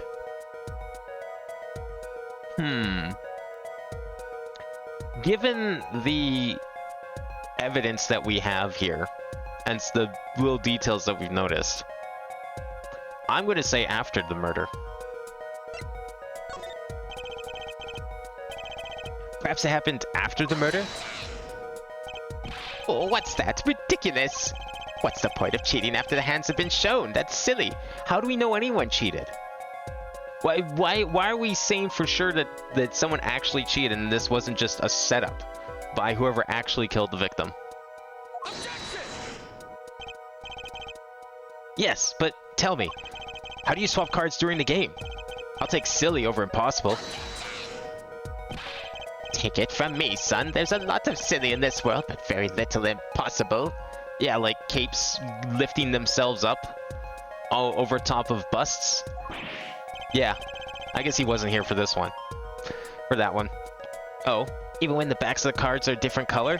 If you pulled that during the game, you'd be caught in no time. Quite true. That would mean that the blue card in question was swapped after the hands were shown. After the murder. Okay, this is going past silly and straight into crazy. I ask again, what's the point of cheating after the game's over? Who would do that?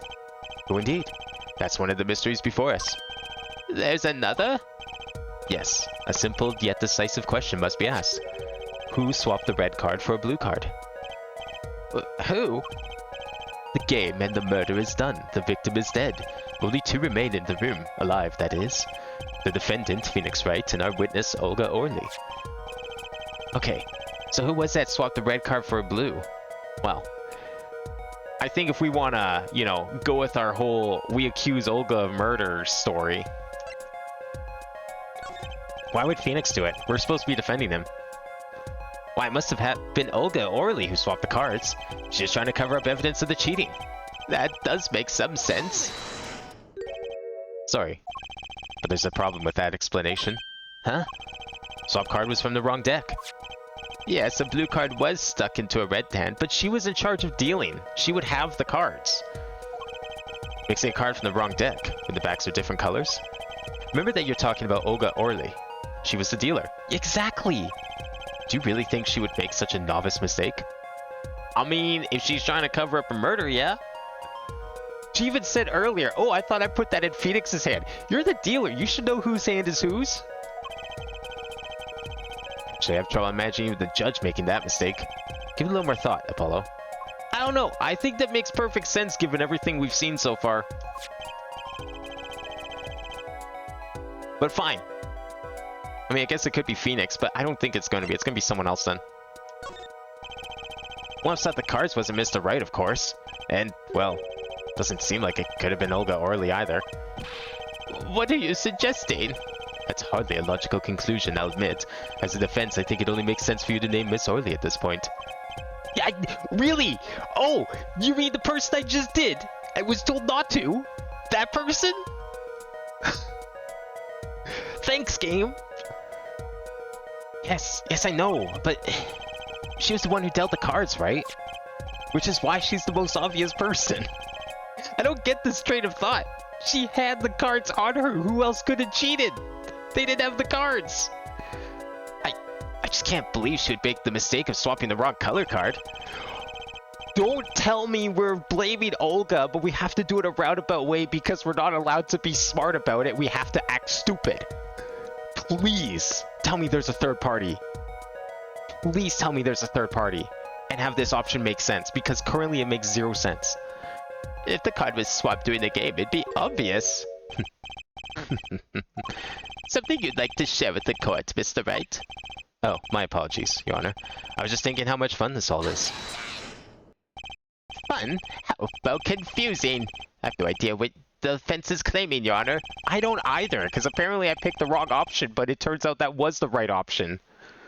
Just wasn't allowed to be. The one who swapped the card wasn't offended, and it wasn't Miss Orley. And who was it?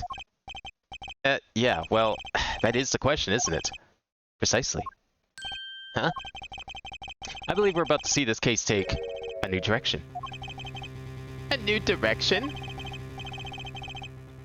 We'll find that indeed after the murder. Someone swapped one of the cards in the victim's hand, and that someone made two critical mistakes. I'm sure you're going to tell us that the first was swapping the wrong colored card, because the one who did the swap didn't know the two colors of cards were being used. The other mistake was the number on the card. Right. Person replaced the fifth ace with a king. I'm sure whoever swapped it wasn't expecting there to be a fifth ace after all. All they knew was that the game had been won with a full house. So they picked up a king from the table and swapped it in. I guess it just kind of worked in their favor, right? Supposed to give them a winning hand, but, you know, ace instead of a king, but it just happened to work out. But there's one problem. According to our case record, this person doesn't exist. True, not until now. But you have to admit the possibility of a fourth person. Though it's more than a possibility. There was someone else there that night of the scene of the crime.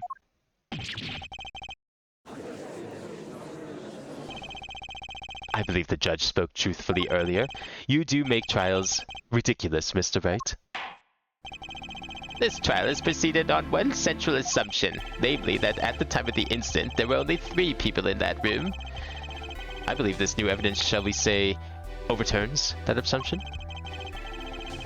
Problem is that you chose to conceal this information from the court.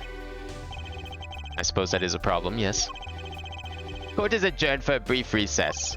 Mr. Gavin, I'll see you in my chambers during this recess. Certainly, Your Honor.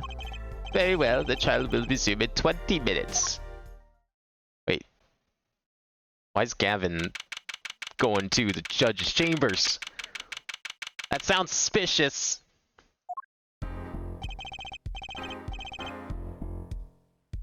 That was quite unexpected, Mr. Wright. To suddenly claim there was another person at the scene of the crime like that. I must ask, is it the truth? Well now, I think you would know the answer to that. Being mysterious, are we? Sadly, I have no time for mysteries. I'd only ask that you leave the defending to your defense in the future. Otherwise, I cannot guarantee the outcome. I see you haven't mellowed out one bit, Kristoff. Justice. Yes, sir. The judge has summoned me to his chambers, so carry on without me. Nick always blames the third party. Yeah, because every time he blames the third party, it works out in his favor. I mean, what's he gonna do? Blame his client? Blame the other witnesses? Who are clearly lying, but somehow yet not lying enough to be involved with the actual crime? You did well, Apollo. Can I ask you something? Sure. That locket you wear, is that really yours, Mr. Wright? Ah, you're wondering about the victim's disappearing locket. Here, you can take a look at it.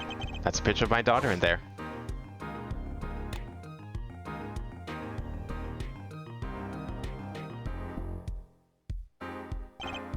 I'm just surprised to hear you had a daughter. Yeah, most people are. Perhaps you'll meet her one of these days. One more question. The one who cheated that night, was it you? What do you think? Huh? You know what happened 7 years ago? What I did? It's not unreasonable for you to think I might cheat. I never, honest, but... It is odd he managed to go undefeated for 7 whole years. Want to know something? There's only one game where you can be dealt bad cards all night and still win. Poker.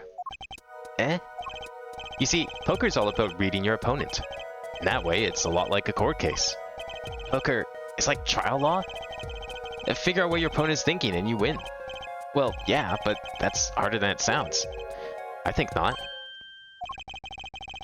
Try as they might to conceal it, everyone reveals their true thoughts in the end.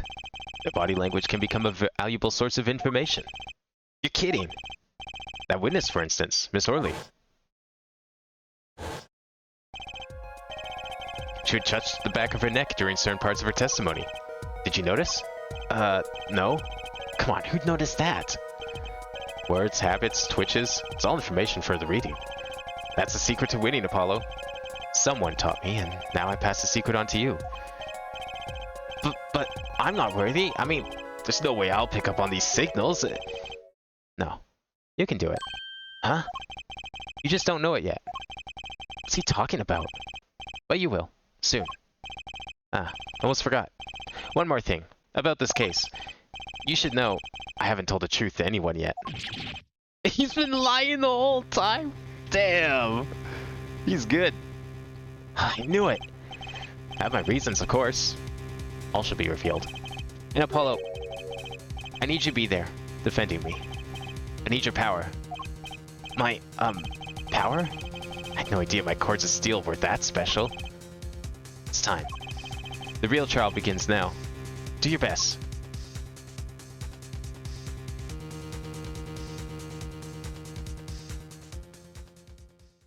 Can't believe there's a part 2 to the first case.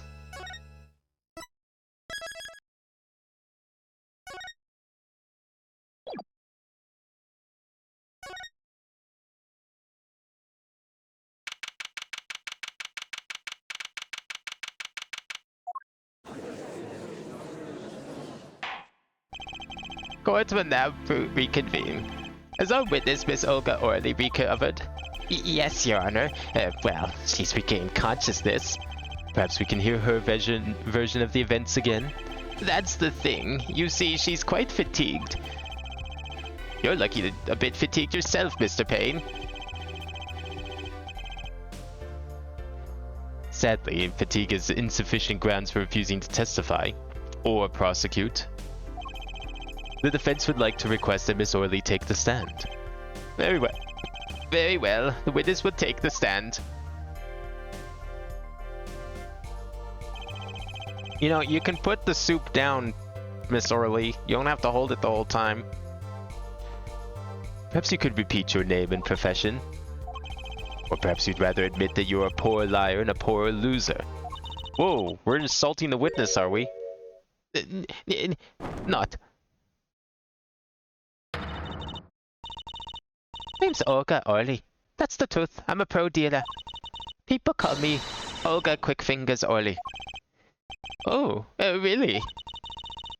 Want to know something else? I'm not really Russian, and my last name sounds like oh really. There, that's the truth. I hope you're satisfied. Has anyone been telling the truth up to this point? Witness, you'll tell the court what you were really up to that night. Fine, I'll talk. We had a plan. Let me remind you that you are currently under oath. Any further fabrications will have serious consequences.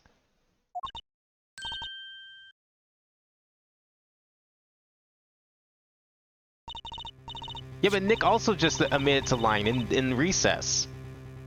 So no, he hasn't been telling the truth up to this point. Like I said, I'm a pro. That guy Smith hired me to do what I do best. I was planted at the Borscht Bowl Club 7 days prior to the night of the game. As a waitress. So you were in cahoots with the victim? Not that he needed my help. Smith is a well-known poker player in some circles. But winning wasn't the main purpose of this game. It was about destroying a legend, the unbeatable Phoenix Wright. Plan was simple. Elegant, really. You see, we set up a trap of sorts. I was to plant a card in Wright's pocket beforehand, and then deal 5 aces during one of their games. When the hands were revealed, Smith would call him out and search Wright. He would then pull out the planted card and the trap would be snapped shut.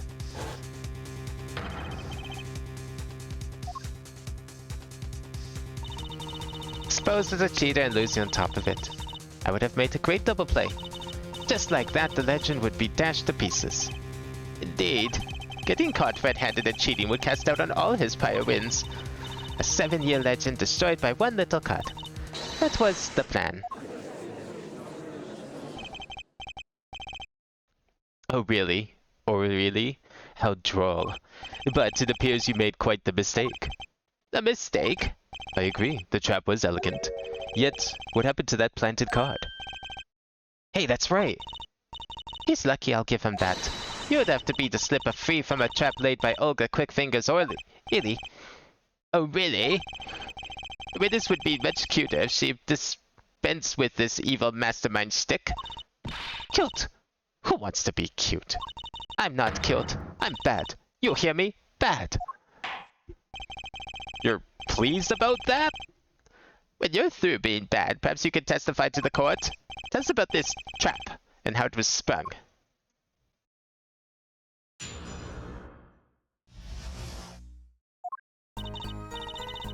That night I planted the card like I was supposed to. And Wright lost the last hand just like he was supposed to. Then Smith searched him. But the planted card was gone. The trap failed. The next moment Wright picked up a bottle and swung it.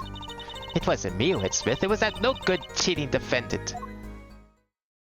But he wasn't cheating. You just said that you planted it on him to pretend that he was cheating and frame him. A surprisingly fake testimony, it still leaves us mostly in the dark. The trap was perfect, I tell you. Perfect. If that rotten cheater hadn't messed it up. Look who's talking. Well, the testimony, for what it's worth, is all yours, Mr. Justice. With witnesses like her, who needs criminals? With defendants like Mr. Wright, who needs prosecutors?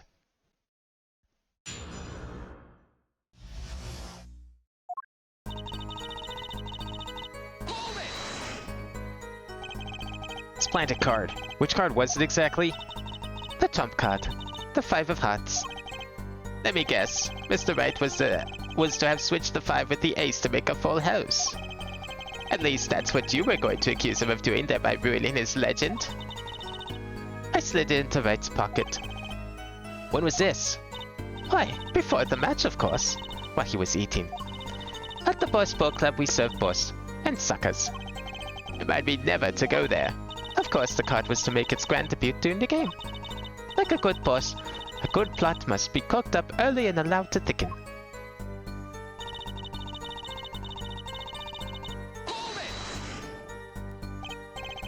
So everything went according to plan. Exactly.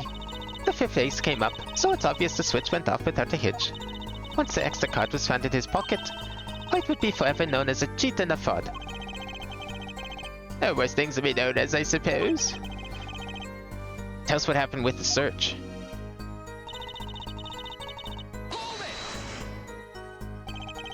Card disappeared? Yeah, my trump card. The 5 of hearts. Gone, without a trace. Poof! Zippo. So where did the card end up? We searched every nook and cranny. Even inside his cute little hat. But the card was nowhere to be found, is this correct? Never in my long storied career has Quickfingers or really been so readily duped. Oh, really? So what happened to that 5 of hearts? Don't look at me. Why don't you ask that cheating, lying, two-faced defendant? So 5 of hearts is still missing in action.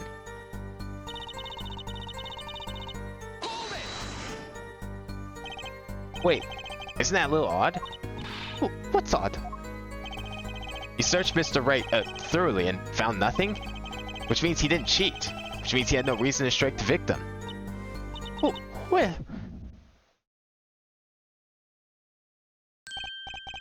What was that just now? I sensed something. Something wrong, Mr. Justice? No, nothing, Your Honor. What'd it do? Should I press her a little harder? Miss O'Reilly, you're hiding something. What are you talking about? You... Me? Quickfingers O'Reilly hide something? The defense will refrain from baseless accusations. I have one question for the witness then. You say you saw the moment the defendant hit the victim. Is this true?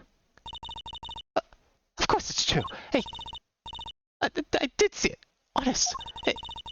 I saw it right when Wright hit him. With my own eyes I saw it. What's this weird vibe I'm getting? That witness, for instance, Miss O'Reilly. She would touch the back of her neck during certain parts of her testimony. Did you notice? Touching your neck, was it?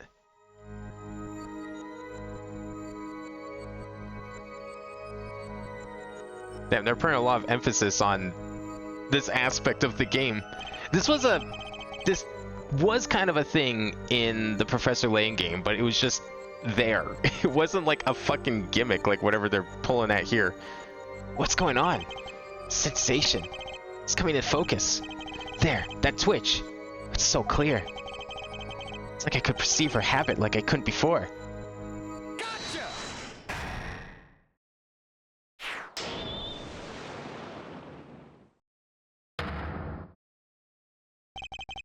I can't believe Apollo gets superpowers and Phoenix doesn't. Phoenix has to do everything the correct way and Apollo just gets to cheat.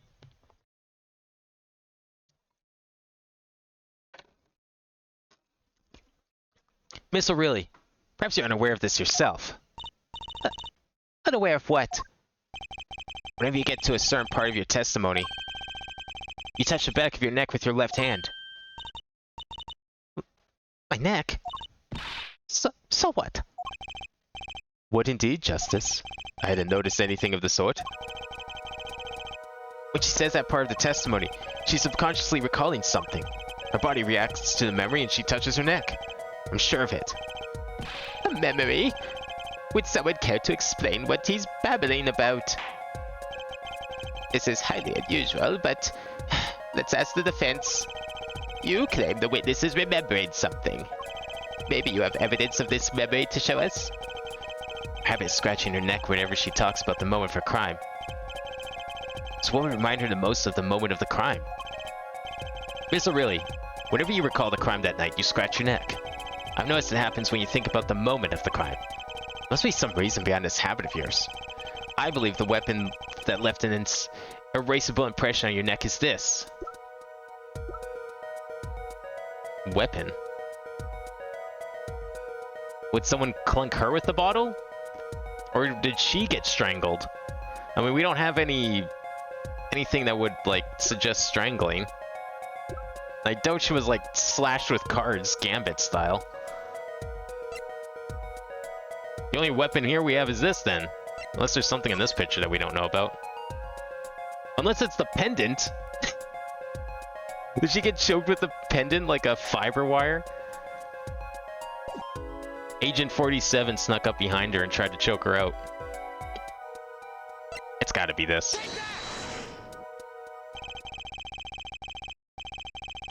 Whenever she talks about the moment of the crime, she touches her neck. But what reminds us more of that moment than this bottle, the murder weapon? But something doesn't fit. If you're only the witness to the crime, why would that make you touch your neck like you're in pain? What is he talking about now? It was Mr. Smith, the victim, who was hit. Not you.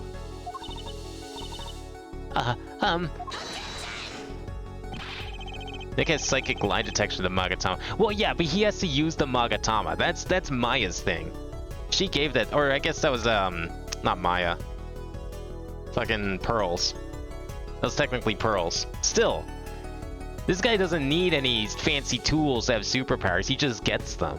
Phoenix needed a special item to do all that stuff. If it wasn't for that, he just did everything himself. Never used it in the courtroom. This is a cross-examination, not a cross-wild conjecture. The witnesses' habits, they're completely irrelevant. Justice, I'll admit I'm a bit confused myself. This is certainly a unique cross-examination. I'll explain later, just trust me. Now's the only chance to break her. Miss O'Reilly, please testify in detail about the moment of the crime. The very moment. Yet, I am known nothing. Really? You're gonna play the fucking cutesy, innocent Russian girl now, after admitting to not being that? We know you're not a Russian. The witness would testify, please. Now. Fine. He's the one who did it. I didn't let him out of my sight until the cops got there. You seem uneasy. You try standing up here. Your eyes are darting all over the place. Must be getting warm. And tell me, after the crime, what was the defendant like? Well, he must have been stunned by the weight of his crime. He sat in a daze at that table until the cops came. Intriguing. I believe you've gotten all the testimony you're going to get out of this witness. So, what do you think about her testimony? I'll tell you what I think. Testimony is... it's basically bogus. Contradicts the evidence. What's that? Well, show us this evidence, Mr. Justice. This evidence that you claim contradicts the testimony. She didn't let him out for sight until the cops got there. I know there's some evidence that contradicts that. Miss O'Reilly, we have a record here that clearly contradicts what you said. It states that the police were alerted by a report from the defendant. And we know that the defendant left the room, climbed the stairs, and made that phone call from the first floor of the Borscht Bull Club. So, explain how you kept your eyes on the defendant when he left the room entirely. She just flashbang herself?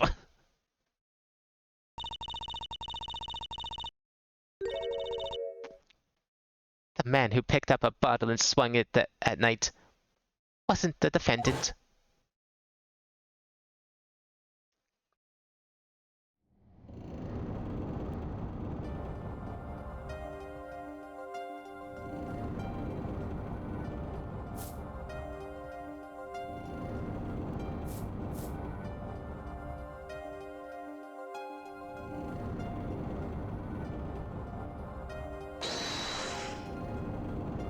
So they went through the plan anyways. Yeah, check his pockets. Card's gone. You lose. You know, I have some ideas on who might have the card. I don't know if they have it right now, but they might have it somewhere. Just then, Smith grabbed the bottle from next to Mr. Wright, and he hit me.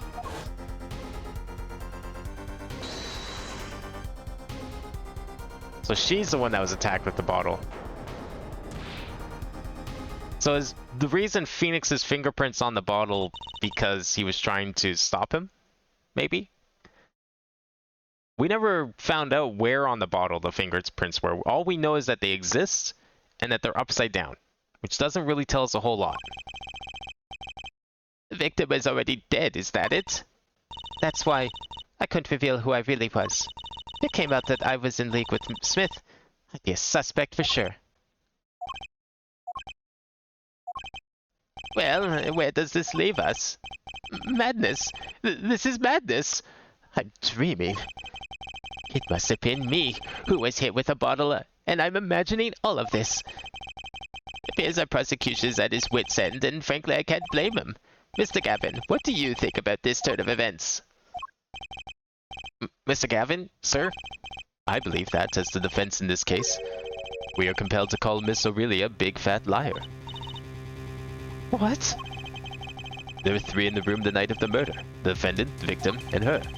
And she has a motive. A motive?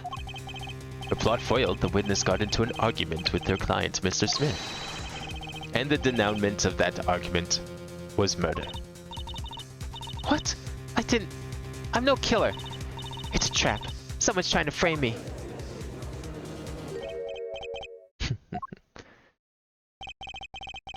What tangled webs we weave when we practice to deceive.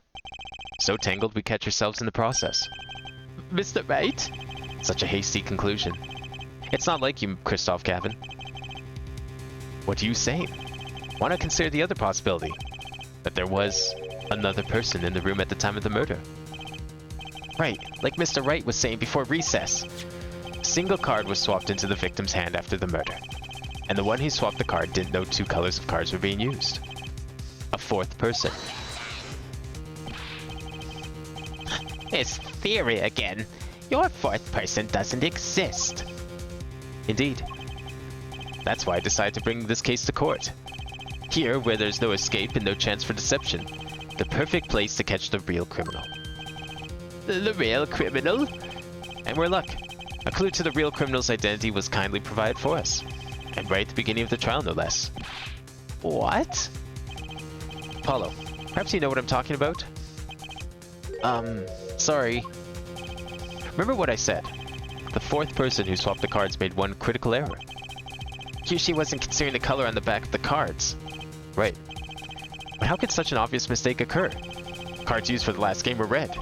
Yet, there's one person here, in our court, who thought those cards were blue. Yeah, I heard that impression too, but why? Well, Apollo, think you can figure out who it was? Yeah, it's not me, I swear.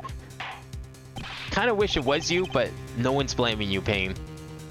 Who is the fourth person? Why do I always get put on the spot like this? Let's hear what the defense has to say. Who was it? Who thought the cards used in the final game were blue? Only one person that could have been in that room. Mainly because they admitted to being in the room. As I expected. Your eyes and ears are as sharp as your hair. I was right? Christoph Gavin, you were the fourth person that night. But of course Mr. Gavin knows the color of the cards. How would he? As you can see, the photo of the crime scene is black and white. You can't tell which of the cards are blue. One's on the floor or the table. But look, you can see the colors in this photo. Yes, but when he said the cards were blue, it was well before this evidence came to light. It is true that the defendant was engaged in a game of poker with the victim, yet it was only that, a game in the purest sense. A competition, Your Honor. A competition? Yes, a test of wits, a silent clash of passions. Only the cards, their backs wreathed in blue flame, know its final outcome. Well, Christoph? Mr. Gavin? Mr. Gavin, is something the matter? Nothing.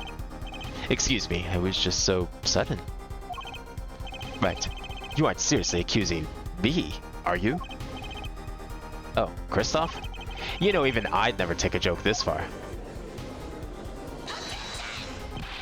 No, when Phoenix accuses someone, he's serious about it. This has gone beyond ridiculous, beyond dumb. This is insanity. The defendant accusing his own defense attorney of murder? I assure you I'm quite sane. What possible connection could Mr. Gavin have to the victim?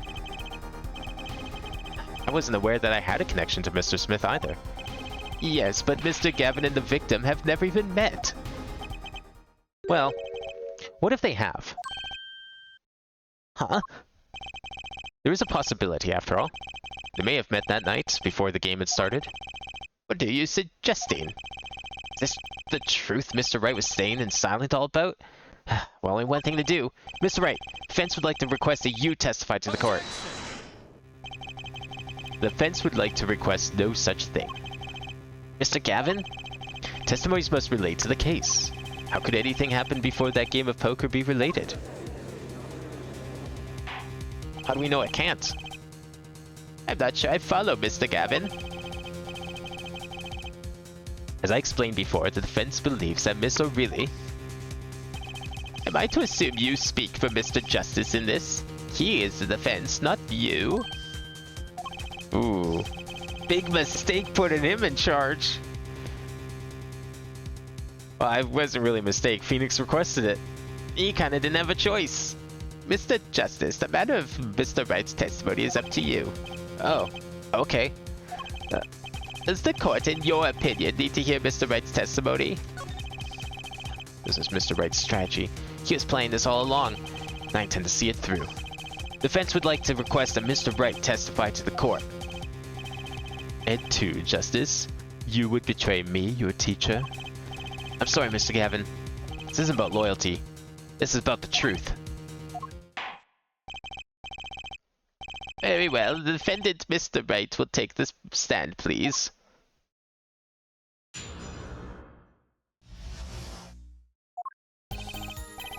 That evening, Christoph and I had dinner. We sat at the table in this photograph. Shady Smith walked in 5 minutes after Christoph left. When the trap failed, Smith hit the waitress. The girl was knocked out cold and Smith was uncontrollable. I left to call the police. When I returned, he was dead, blood streaming from a cut on his forehead. That's why I made another phone call to defense attorney Gavin.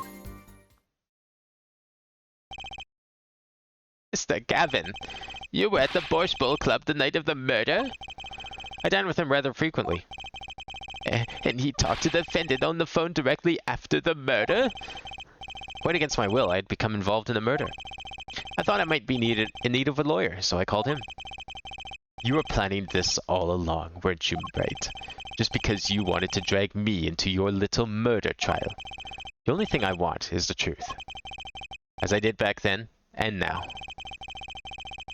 I thought my office was doing you a favor when we took on your defense. It appears I was wrong. Very well, the defense may cross-examine the witness. Justice. Sir! He's lying and you're going to expose him. Understood, sir. It's Gavin versus Mr. Wright. This can't end well. Why can't I have a normal trial? You picked the wrong profession, kid. It's only gonna get weirder from here. You had dinner with Mr. Gavin? Yes, he dines with me at the Borscht Bowl Club quite frequently. We were enjoying a usual dinner at our usual spot, as usual. Usual? I always eat at the table closest to the piano. I see. Where Mr. Smith was sitting. So, the plates and such on the table were from your dinner? Indeed. The remnants of my meal with Christoph. We dined for 2 hours, then Christoph left. After that...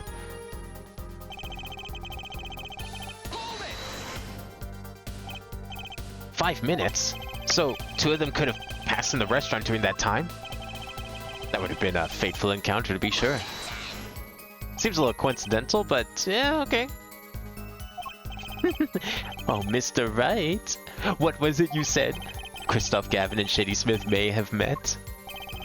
I believe I did say that. Here I was, all nervous about this meeting. And now we hear they just passed in the hall? That does seem a little weak as a pretense for murder. Oh, it would be, if that were all that really happened. Come on, Mr. Wright. What are you hiding this time?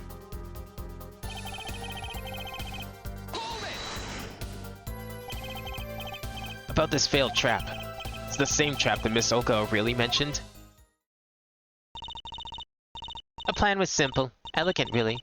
You see, we set up a trap of sorts. I was to plant a card in Wright's pocket beforehand, and then deal 5 aces during one of their games. When their hands were revealed, Smith would call him out and search Wright. He would then pull out the planted card and the trap would snap shut.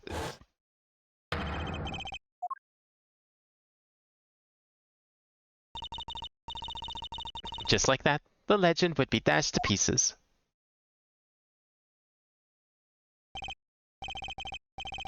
Yes, a harmless prank in essence. It was by a quirk of fate that I happened to discover it. A quirk? I happened to put my hand in my pocket and found the card. A card she planted. Yes, I snuck a peek at it and found it was the 5 of hearts. I had a feeling something might happen, so I disposed of the card before the game. Disposed? Where? There was an empty bottle of grape juice I had been drinking right beside me. I threw the card inside the bottle. An empty bottle of grape juice? The murder weapon? Nah, not the murder weapon. Yes, I rolled it up and shoved it in. The colored glass makes it hard to see. A battle of wits between the deceiver and the would-be deceived. That sounds like terrific drama. Card inside the murder weapon? That's strange. Did the police miss in their investigation? Maybe I'll take a look. Mr. Wright, the poker head of courtroom number 3 approves of this battle of wits. Please revise your testimony with this new information.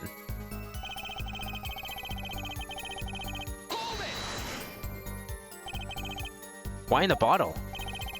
I perceived my opponent's intent immediately. I'm used to entrapment, you see. I knew what was coming. Oh, so you struck first. I like that. I know every trick in the book. They don't work on me. At least, when you get lucky and stick your hand in your pocket, they don't.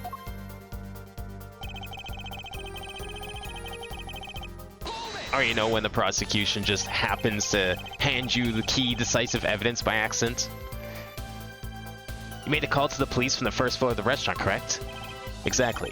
Cell phones don't get a signal down in the hideout. Was anyone else on the first floor at that time? Not a soul. It was the middle of the night after all. So there in the darkened restaurant, I called the cops. After making the call, I returned to the hideout. It didn't seem right to leave the injured waitress alone.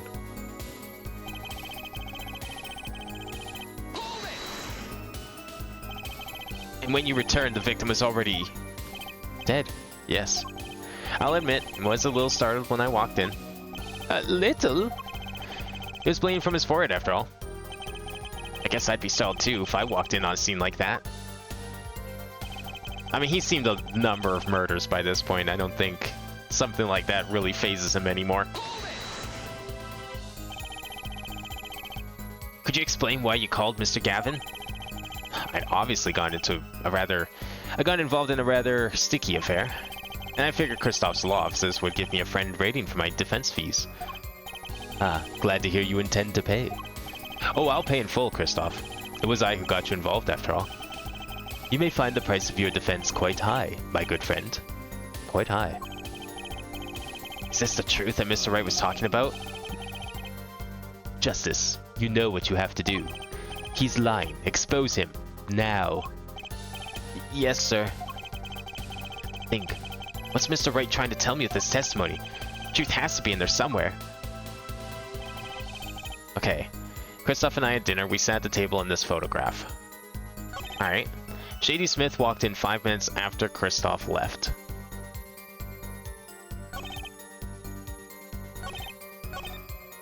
So let's check that photograph. Is there anything like...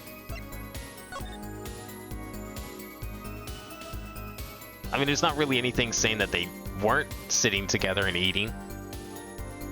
So, okay. Why was that photograph taken? Okay, Shady Smith walked in 5 minutes after Kristoff left.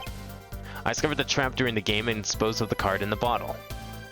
Well, I don't see any cards in the bottle. But, I mean, he's probably not lying. But there's also not a card in the bottle. Mr. Wright, if I may? Yes? I've examined the bottle and I don't see any card in here. No. What, Mr. Wright? Surely... isn't all you have to say for yourself? Can't say I know what happened to the card. I did put it in that bottle, however. Huh? Perhaps a fifth person came and took it out. Oh, and a sixth person could have helped. Mr. Gavin, Mr. Wright is your client. My apologies, Your Honor. I wouldn't have you disparaging our investigation either. We looked inside that bottle. There was nothing. So what's going on? Is Mr. Wright hoodwinking us again? Or did the card just disappear? In any case, please continue the cross-examination. I'm afraid decisive contradictions call for decisive evidence. Oh. Push him harder, Justice. Break him. Just you and the witness in the ring. Go for the KO. Why do I get the feeling we're not on our client's side anymore? Okay. Let's go over to trap. Girls knocked out Cole and Smith was uncontrollable. I left to call the police. Turned he was dead, blood streaming from a cut on his forehead.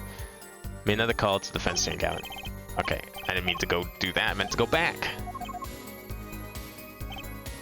Where's the bottle thing? Dispose of the card in the bottle. Do we present a certain other thing here? Because I might know what happened to the card. No, okay, we're not presenting on here. Alright. I think I know what happened to the card, though. I just need to figure out when this is relevant. That's okay.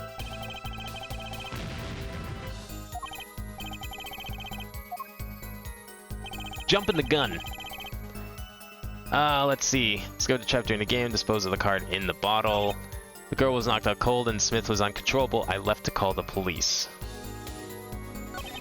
Now, attorney was dead, blood streaming from a cut on his forehead. Yeah, checks out. So I made another call to defense attorney Gavin. Do we...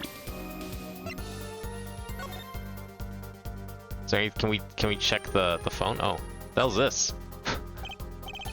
Wow, Barry's being held in with a piece of tape. Just buy a new one. Maybe he can't afford it. Or he just doesn't care. Nothing else in here? Is that really the only reason we can check this thing, is just to make fun of his phone? That's great. Well, that's what it is, empty. Do I just present it again? Because that's exactly why we did present it. And he was like, oh, it's empty. Well, that's weird. Wonder where it went. And then the judge is like, yeah, we need decisive evidence, please, thanks. So I then presented the picture that shows a bottle with the cork gone. Because this one has the cork in it still, or cap, or whatever the hell it is. Looks like a cap here, but it looks like, I guess it's a cap, okay. Hardly a cork. But yeah, the cap was off in that first black and white photo. Now it's back on, which obviously makes me think someone took it. Do we want the color photo instead, maybe?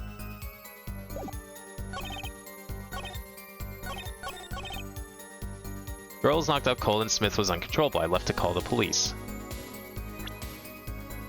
Do we have any more? Oh, okay, we can't. Are we not presenting profiles in this game? That's unfortunate. I kind of missed that. I like being able to present people as well as evidence. It did make the game a lot more complicated. Where is that? I'm looking for the bottle one again. No, I didn't mean to. I went over it again, apparently. Goes knocked out Colin, says the culpable controlled. Police, Jeremy is dead, blood shooting. Okay, where's the fucking... Yeah, here it is. Discovered a trap during the game and disposed of the card in the bottle. Okay. Is there anything else we can present related to this?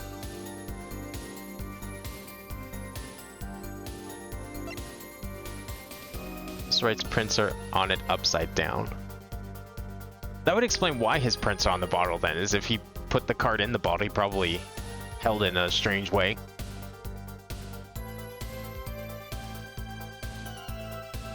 I'm gonna try presenting this. Objection! Oh, okay.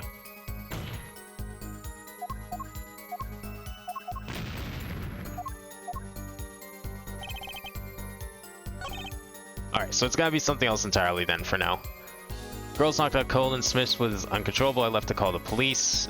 We pressed this already, right? I think we pressed everything. Yeah, we went through all this.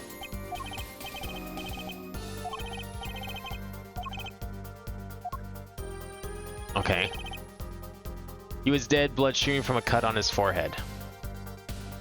I mean, that sounds about right. That matches the autopsy report. Cerebral hemorrhaging resulting from blunt trauma to forehead. Yeah. Guy was bleeding out because someone smacked him with a bottle. Made another call to the defense attorney, Gavin. Okay. Hang on. Now, maybe I'm being pedantic here, but is there a chance he's implying he made the call from downstairs without going upstairs? Objection! Okay, I'm definitely being pedantic then. Never mind. Show the head picture? I don't see a cut. This one. I don't know, I mean... Okay, well... I don't know, okay. Fair enough if that's not a cut. I just assumed there was a cut under all that blood. Or maybe that this was also the cut, but I guess looking at it again, I guess that could be his hair? Can't really see it in the other photographs, obviously, because hat. Can't even see his eyes in the other photographs. Yeah, there's nothing here. I don't know. That's like ambiguous, but if you're implying that that's like his hairline and not a cut. But fair enough. I wouldn't have noticed that. I wasn't even considering that evidence. We'll try it.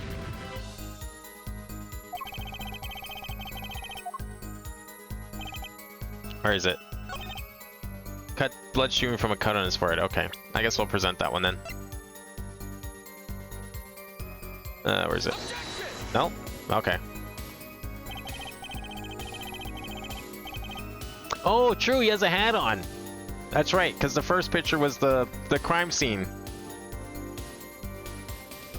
They removed it. They removed his hat during investigation. I forgot about that. You're right. Okay, never mind. We're not losing the first trial here. Don't worry. We need to present this one because this is what it looked like before the police got there. Objection! I completely forgot that the hat was gone because of the police and nothing else.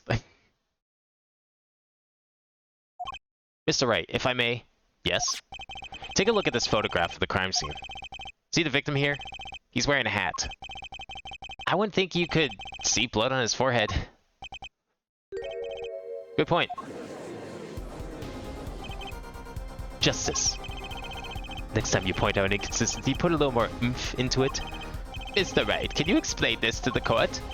I forgot to mention something. I was the one who put that hat on his head. Eh? You put the hat on the dead man's head? He wore it through our entire poker game. After calling the police when I returned to the scene, his head was in full view. Shining bright, just like in this photograph. And? I picked his head off the floor and put it on his head. Why would you do a thing like that? All I can say is, I'm sorry. But that's the only thing I touched at the crime scene. So, Missa really didn't see it? It being the victim's, his head? I think not. She was out cold. I believe I was the only one who witnessed his head. Here we go again. Mr. Gavin? Pardon. It just seems that our client is determined to lie his way through this case. Hey, he's still our client, isn't he? I believe that's enough of that. Mr. Gavin? This witness's testimony is more like a travesty. It's riddled with lies. I begin to see how you came to lose your attorney's badge 7 years ago. Well, you certainly have a unique way of treating your clients, Christoph. I never knew. I believe it was you who threw the first stone. Mr. Wright, if you intend to ever tell the truth about this case, it's now or never. Don't be misled. I haven't told a single lie here. Eh? When I noticed a trap, I put the card in the bottle to dispose of it. And when I put the hat on the victim's head, let's just say I had a reason for doing that as well. A reason? That reason is right here. Your cell phone? That night, recall that I spoke with defense attorney Gavin after calling the police. Just in case, I recorded our conversation. What's this? Now that we're all here, I see no reason why I shouldn't play it back for the court. Christoph, I seem to be in a bit of trouble. What's this? Game not going well? Something like that. That gentleman who challenged you, he turned out to be good? He turned out to be dead. Someone hit him, hard. You mean someone cracked that flawless bone china plate? Pate?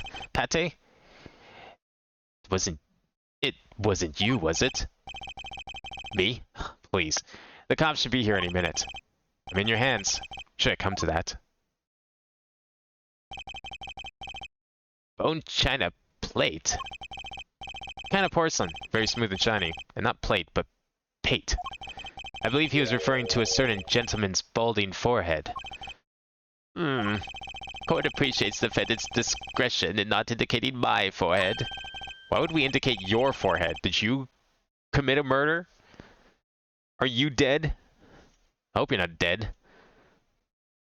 Wait a second. Something's not right about that phone call. So after Mr. Gavin ate dinner with you, you left the Borscht Bull Club? Most certainly. Then how would he know? When did he see this bone china pate? Oh, that's right. Yes. That was when I began to see my good friend in a different light. It troubled I returned to the crime scene. And when I spotted Mr. Smith's head again, I realized exactly what was wrong. Well, Mr. Gavin, stage has been set. Perhaps you would like to explain this to the court?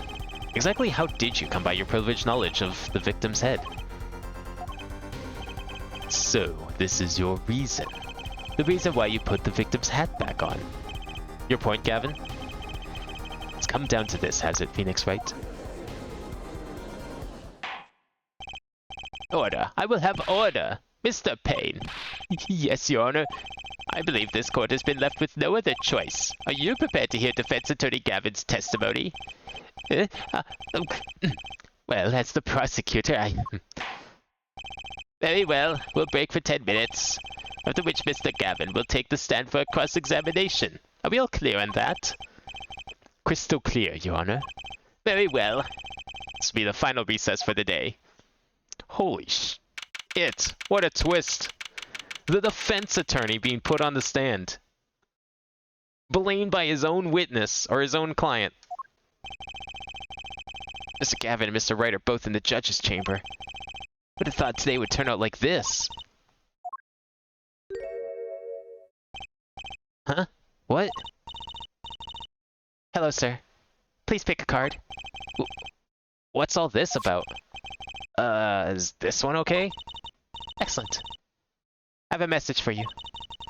The last hand is about to be played. You'll need a trump card to make it. A trump card?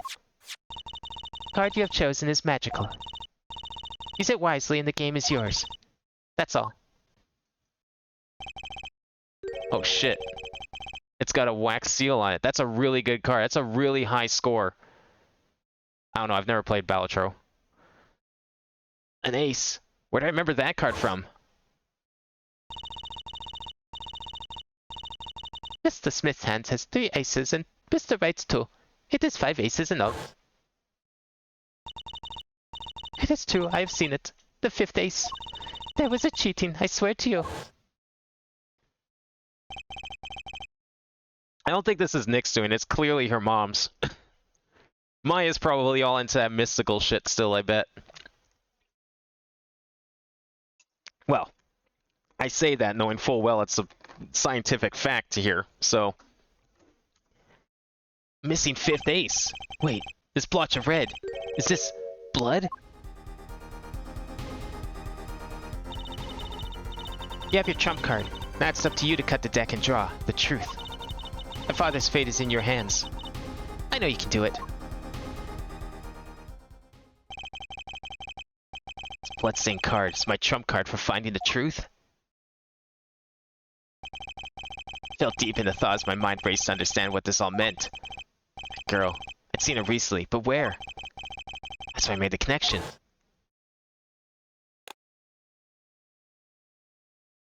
It's Wright's daughter, but in her Player 2 outfit. Received from a mysterious girl. Could this be the missing 5th ace?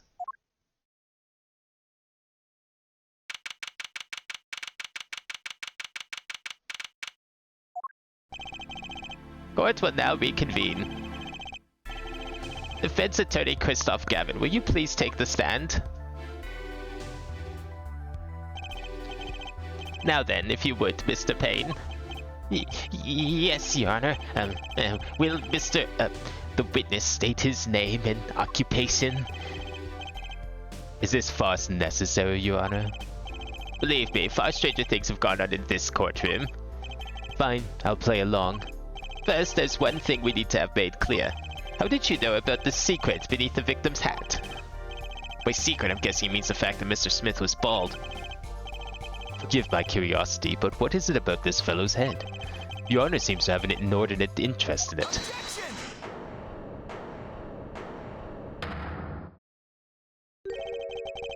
I wouldn't call it inordinate, Mr. Gavin.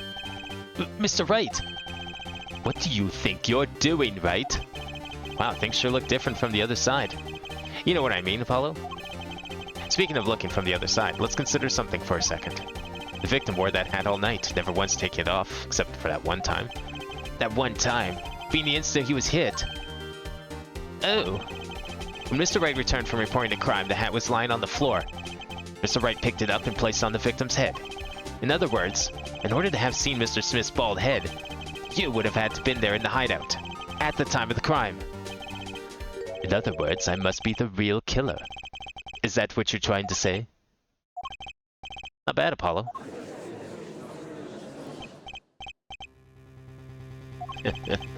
Mr. Gavin? I'm afraid that I haven't been entirely honest with the court. What? Oh, I assure you I had the noblest of intentions. I did it all to protect my client, Mr. Wright. Yet, I'm afraid in the current situation I see little reason to hide anything. Very well. Allow me to tell you the truth of what happened that night. Finally, you may begin your testimony. Tell us, how were you involved in the events of that fateful night? Something tells me this is probably going to be the only time we get to see these two together. Not that he's going behind bars, but I don't think he's going to be making too much of an appearance this game, unfortunately. The rage I sensed in that man that night troubled me, so I returned to the club. I went down to the basement and peeked in through the little window to the hideout. It must have been right after the murder took place. The victim was dead as he appears in the photo. Bald head and unconscious girl, and Wright, holding a bottle in his hand. I sensed that it was not the best place for me to be at the time, and so I left. That's when the call came from Wright. Ah, a convenient story. So you witnessed the murder? Yeah, I don't know. I just don't feel like Apollo and Nick are going to be hanging out too much this game. I mean, the game's called Apollo Justice, and they definitely want to try and, like, step away from Phoenix Wright. That was the attempt anyways, and people were very upset about it, so I've heard. So I just don't think he makes too much of an appearance this game. But better or worse, I missed the actual moment of the deed. Mr. Gavin, may I remind you that you are Mr. Wright's defense team. Your testimony is clearly disadvantageous to your client. What else could I say? I'm standing on the witness stand after all. So you are, Mr. Gavin. And you had to testify as just you did. You had to tell them you saw the scene of the crime through that little window. Mr. Wright? You had to say that, because that was the only probable window of opportunity. Right, Apollo? Oh. Mr. Wright, the defense should do the cross-examination, not the defendant. Mr. Justice, are you prepared? Yes, Your Honor. Can't believe I'm going up against Mr. Gavin. This trial's getting weirder and weirder.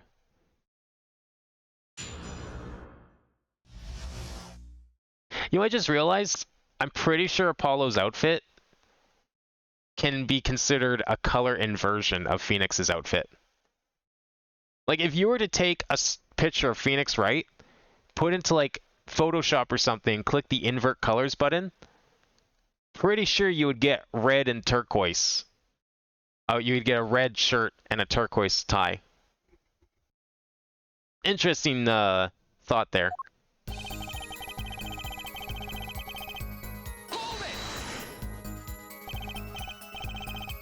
Like, obviously the white's a new addition, but I'm pretty sure, like, what color tie was Phoenix wearing in the games? I kind of forgot. But I'm pretty sure, like, his outfit, if you were to invert the colors, this is what you would get. Aside from the white shirt. That man, you mean Mr. Smith? He was different from the other customers. His aura, shall we say. I knew he was a serious poker player, but it was more than that. So you knew the true nature of your client's job? Of course, but I also knew he was engaged in gambling, which would be illegal. Well, it makes sense that he'd know. They were friends after all. Worried for my friend, I returned to the club. You see, I feared Mr. Smith might be someone coming to settle an old score. I see. What happened then?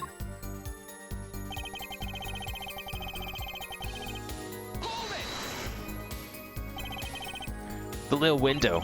You mean the one used to keep watch upstairs? Yes, a relic of the ancient past. The Black Marketeers used it, I believe. Why'd you go through the trouble of peeking in through the window? Wouldn't it have been easier to just open the door and go into the room? I didn't want to upset Wright, you see. Upset Mr. Wright? Yes, what if my fears had been unfounded? I've been walking in on their match. Bad form, to say the least. So far everything he says makes sense.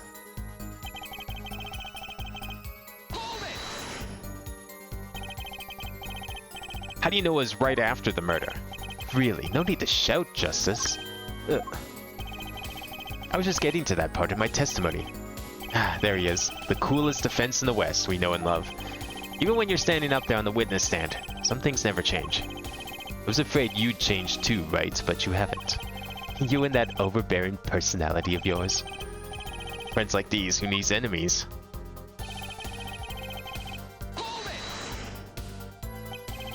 By photo, you mean the second photograph of the crime scene?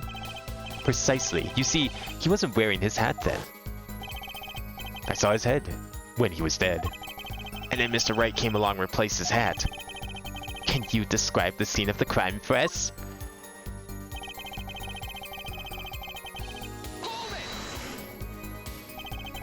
Those are the only three at the scene of the crime? Yes, as far as I saw at least. Then we're back where we started.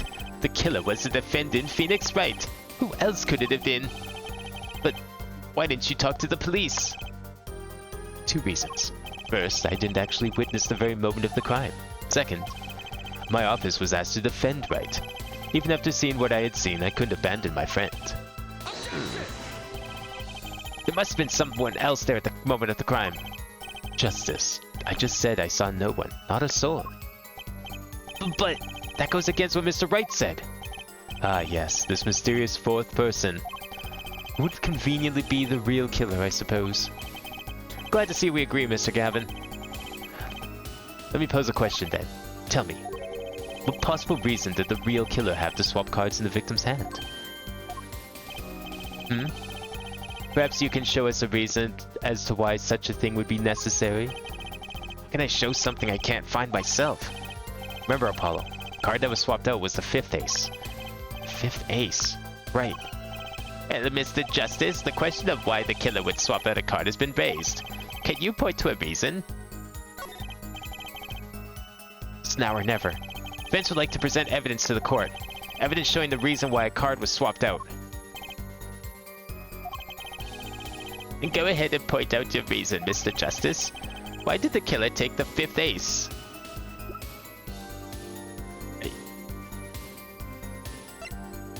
But then how did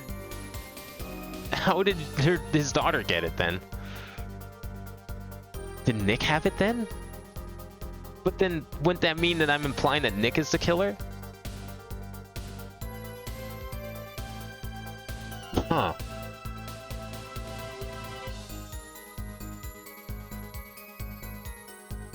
I don't know.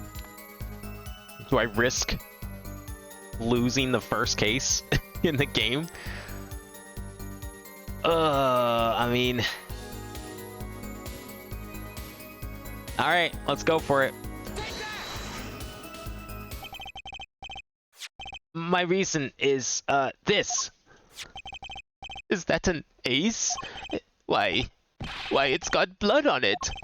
Right next to the spade. What? This is insane. Why was I told about this? Why? Could this be the missing 5th ace? Inconceivable. How could you?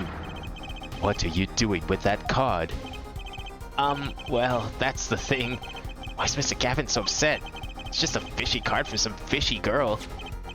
Oh, that card? It's mine. That is, I picked it up at the Borscht Bowl Club that night after the murder had occurred. I gave it to my daughter. Cards are stock and trade after all. You just gave your kid a bloody card? What the fuck, man? No. Impossible. Unacceptable. He really was hanging around Maya too much, just picking up random shit from crime scenes and claiming it as their own. Court can't accept this evidence. It's a fraud. A fraud? How can you be so sure? What? I would think the only person who could claim it was a fraud would be the one who took the real card from the crime scene. The real killer. Allow me to elaborate. What if this trace of blood was the reason? The reason for the killer to take the card from the scene of the crime. Where are you going with this? Take another look at the photo and at the victim's head. At the moment of the crime, his head fell to the floor, and a trickle of blood ran from his forehead down the back of his head. Couldn't a drop of that blood have fallen on one of the cards? I suppose. Killer then took the card to hide the blood. Regardless, that evidence is non-permissible. Oh? Right. Regardless of how you wasted the last 7 years, you used to be a lawyer. You know what a serious crime it is to conceal evidence. But we can discuss the finer points of our legal system later. What's important now is that I've answered your question. What are you talking about? You want to know why the killer would have taken a card from the crime scene. And now I've told you. That one drop of blood would have been decisive evidence, you see. This is baseless. Conjecture. Baseless.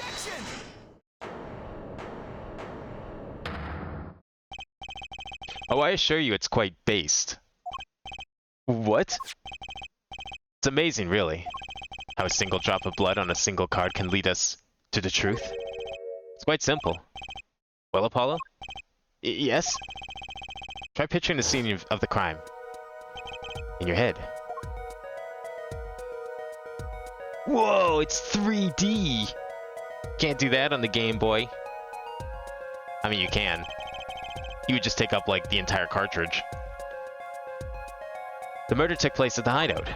The body of the luckless victim was found at the poker table. And before the killer swapped the card out, there was a single card with a drop of blood on it in the victim's hand. Given this, there's one decisive problem with this scene. Well, what is it? This was out in 2007, not 2010s. This is 2007 3. This was back when the DS, it was still cool for people to make 3D games on the DS. I remember, like, being very disappointed as fewer and fewer 3D games came out on the DS, and more people just stuck to 2D graphics and just treated it like a souped-up Game Boy. Like, I want to say, like, this game is 2007. I want to say it was, like, maybe... I'm trying to think the last game that would have been 3D on the DS. I don't even know what the last game I played that had 3D on it. It was definitely, like, a little after this, but not long after this. Maybe it was, like, 999. Because I think that had some 3D bits to it. But yeah, there was like, at some point, people just gave up doing 3D on this thing. And I don't know why. Maybe just thought it looked like shit or something. Just wanted to like use it for 2D. It's a real shame because I think the DS had a very unique style to its 3D. Just because it was like kind of, I don't know, I don't want to say outdated, but it was a bit limited in its capabilities, so it tended to lend to a very specific approach to 3D. This like sort of, I mean, a lot of games did do it like this, where it was just very simple, not a lot of texture, just very simple graphics like this, and I kind of liked it. Let's keep it simple, shall we? Given that there was a drop of blood on the card, whose position in this diagram doesn't fit? The victims? The killers? The witnesses? The second witnesses? Whose position doesn't fit with the bloody card? Okay. We can check history in this one, that's good. Given there was a drop of blood on the card, whose position in this diagram doesn't fit? Okay, well, if the card was on the floor, and it was behind the victim's head, then that's fine. The victim got killed, whatever.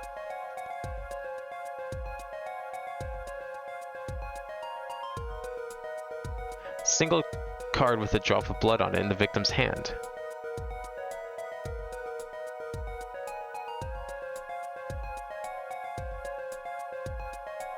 But why would it be in his hand? Okay, if that's the fifth ace, the one that was intended for cheating.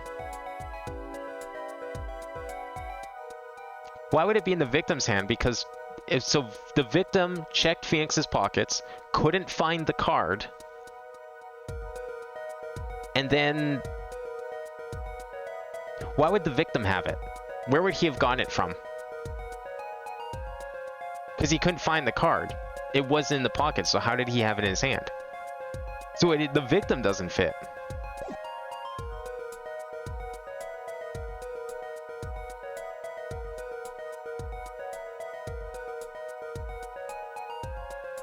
Did they retranslate this game? Yeah, I too was like looking at that word base and I was like, the fuck? No one was saying it like that in 2007. That was clearly meant to be a pun on a much more modern use of the word. Was this game like relocalized for the collection? Because I can't recall there being too many changes with the previous HD collection that I streamed for the other 3 games. That's the original line? The hell? Oh, okay. I don't know. I mean, we only have one chance at this. Where's the save point going to be? Because I forgot to manual save. I got so used to investigations auto saves that I'm worried we're gonna have to like mash through a bunch of text if I fail this. And by a bunch, I mean a lot, because I'm scared it's gonna put us all the way back at the chapter start. Does this game have auto saving, like the Edgeworth games, or was that the first one to have auto saving? Oh no, you know what? There's save points. There's like the little save icon that popped up. So we're good. This isn't the first trilogy collection. Okay, I don't feel so bad. I mean, it's not like game overs or wherever a problem in Phoenix Wright games. It's just didn't want to have to like mash through text. I want to think about this. If the card was in the victim's hand, that would imply that the victim found it in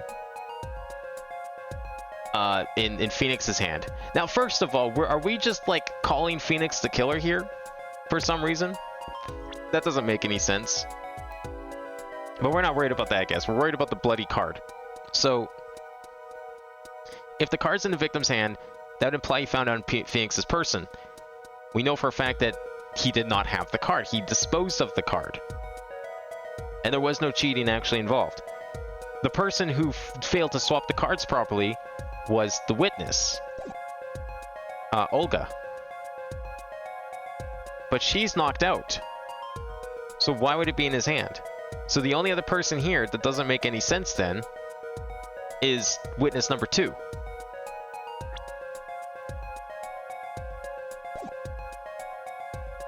But it being in the victim's hand also doesn't make sense. I'm not sure which one they want. Oh, they mean like the player hand. Oh, the game hand. This position doesn't fit with the blade card. Okay. Given that there was a drop of blood on a card, whose position this diagram doesn't fit? A single card with a drop of blood on it in the victim's hand. Okay, let's see how far back we go.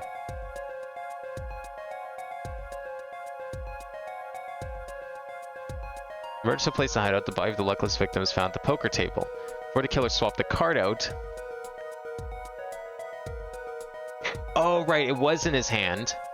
So the third ace was in the victim's hand. Then the killer swapped the ace out with the other king to make it look like they still won, but not look like they cheated. But they didn't know that they were swapping out the correct one. So... Well, okay, then the killer is out of place. Because if the killer did it, how is he doing it from over here when all the killer's cards are over here, right? Am I overthinking this? I'm not sure what it wants from me.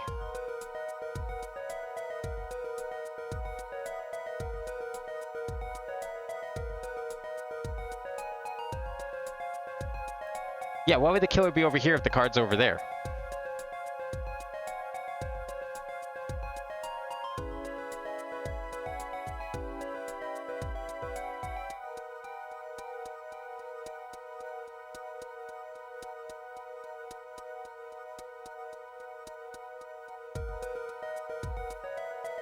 How far back can we go here? Clearly I missed something.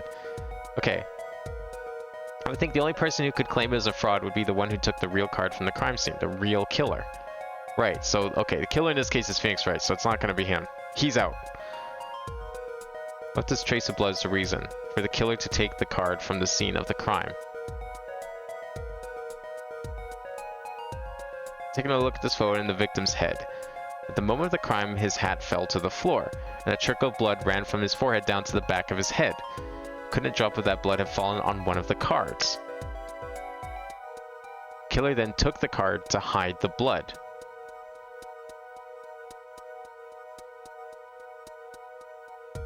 Okay. So he played his hand, gets killed, because the cheat fucked up. Blood hits cards. Killer's like, oh shit. Takes the card. Witness is out cold. Victim is dead. Killer's... The K is Phoenix Wright, so it's not him. So the only person who doesn't make sense is number 2. Because they would have to be the real killer. So how, if they're over there, how would they have done all the switching and stuff? Right? It's gotta be it.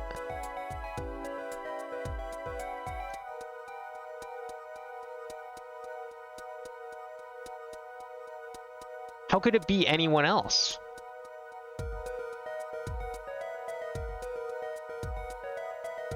Unless the victim wasn't seen at that end of the table. Are we doing one of those things again? Because that's happened a few times before, where it's like the victim isn't where the victim is supposedly supposed to be, and they were actually in this location, and we had these two markers swapped. Because that's happened like at least once per game. Say V bled out from his head here. Where would the blood fall? Well, yeah, behind him. I was trying to think of that too, but I'm like, this is Phoenix Wright. I'm just going to ignore that because it's dumber things have happened. Blood falling forward and not behind, as well as behind, is totally plausible and pretty much nondescript. That's nothing.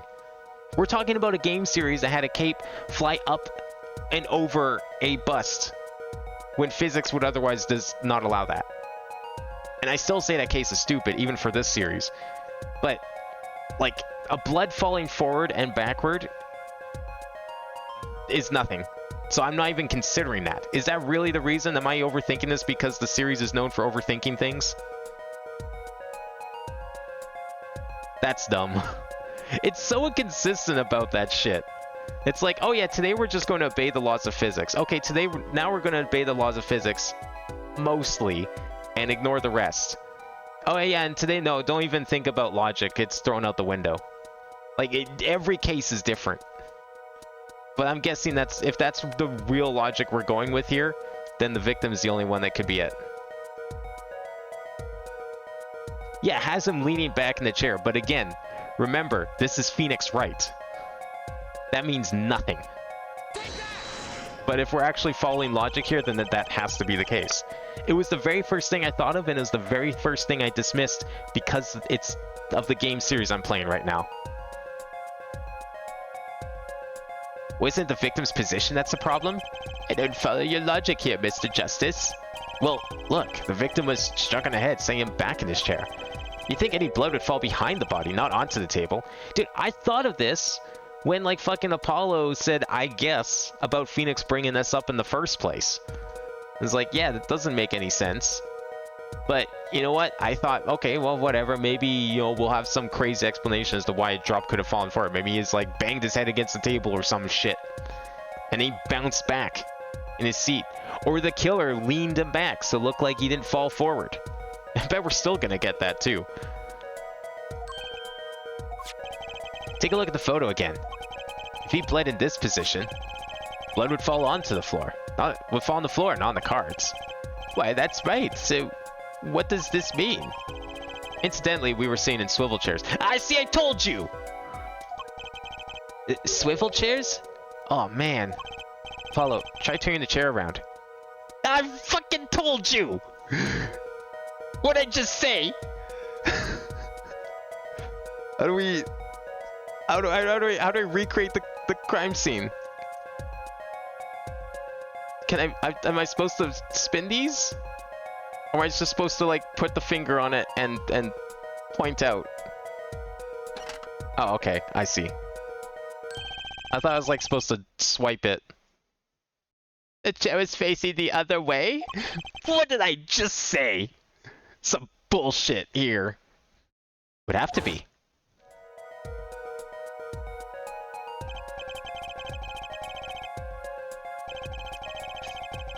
Victor's chair is facing away from the table. When Mr. Wright returned from informing the police, which way was the chair facing? When I came back to the room, the body was facing as seen in this photo. That would mean the killer turned the chair back around. Let's take the next step. Look at the diagram once more. We know now that the victim was facing away from the table at the time of the murder, but this creates another significant contradiction. Again? Let's test your reasoning skills again, shall we? Apollo, whose location in this diagram contradicts our new understanding of the crime? The victims, the killers, the witnesses, the second witnesses? Whose location creates a contradiction that the victim was facing away? now it has to be the second killer. Witness is out cold.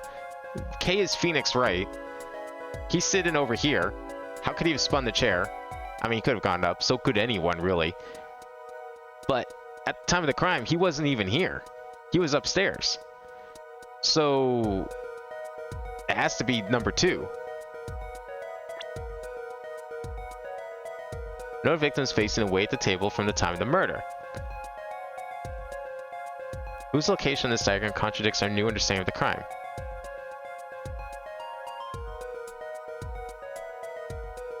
When I came back to the room, the body was facing a scene in this photo. Yeah. So that means that it has to be number 2. He couldn't have been out there because he would have been the only logical person around to have spun the chair.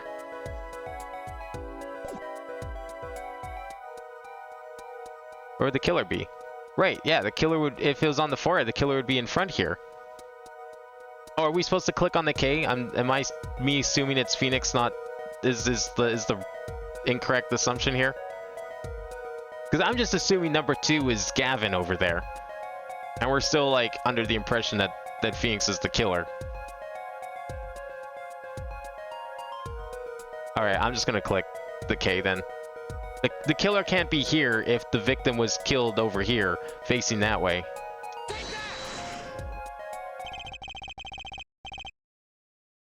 Victim was struck from the front, correct? Indeed. Well, wouldn't it be hard for the killer to hit him from the front? Seeing where his indicator currently is? I would think it's quite hard, yes. Okay, I'm not wrong in saying that the K is representing Phoenix Wright here, because that's the whole thing we're trying to prove, is that it can't be Phoenix Wright because none of it makes sense. Yes, but what you're saying makes no sense. Why would the victim suddenly turn to face the wall in the middle of a game? I believe a sufficient reason will soon come to light. What?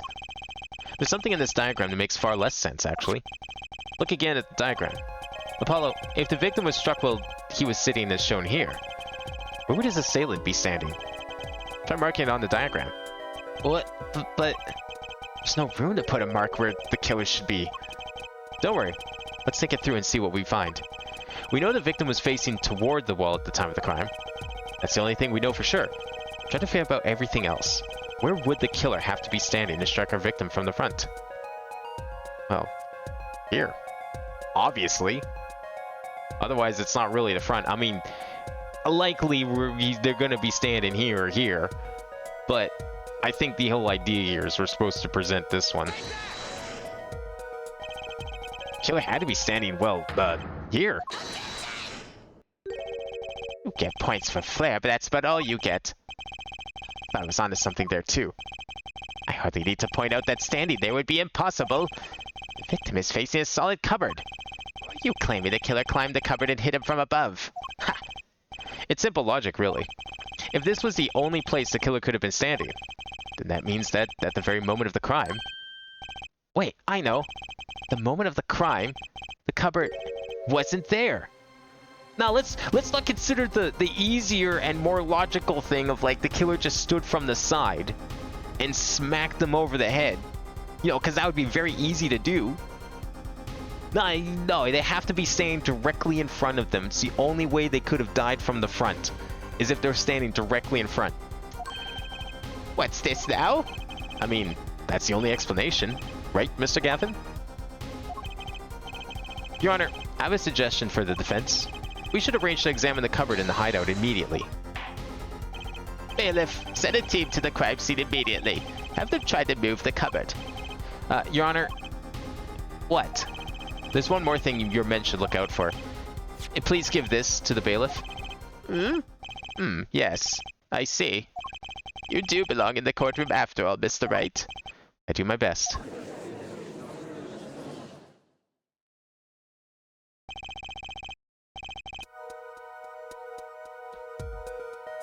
Yeah, like, I know 2 is supposed to be Gavin. That's the problem, is, like, at least with, like, the tutorial cases, it's really easy to just go too far ahead and be like, oh, I know exactly how this is supposed to be. I know what they're getting at. And then you have to still show your work. Because the game expects you to show your work. Because otherwise there wouldn't be much of a game if you could just skip like 5 of the steps. Look at the diagram once again. It's been changed. If the killer was standing here at the time of the crime, then this cupboard wasn't here. Which means... Apollo, try moving the cupboard.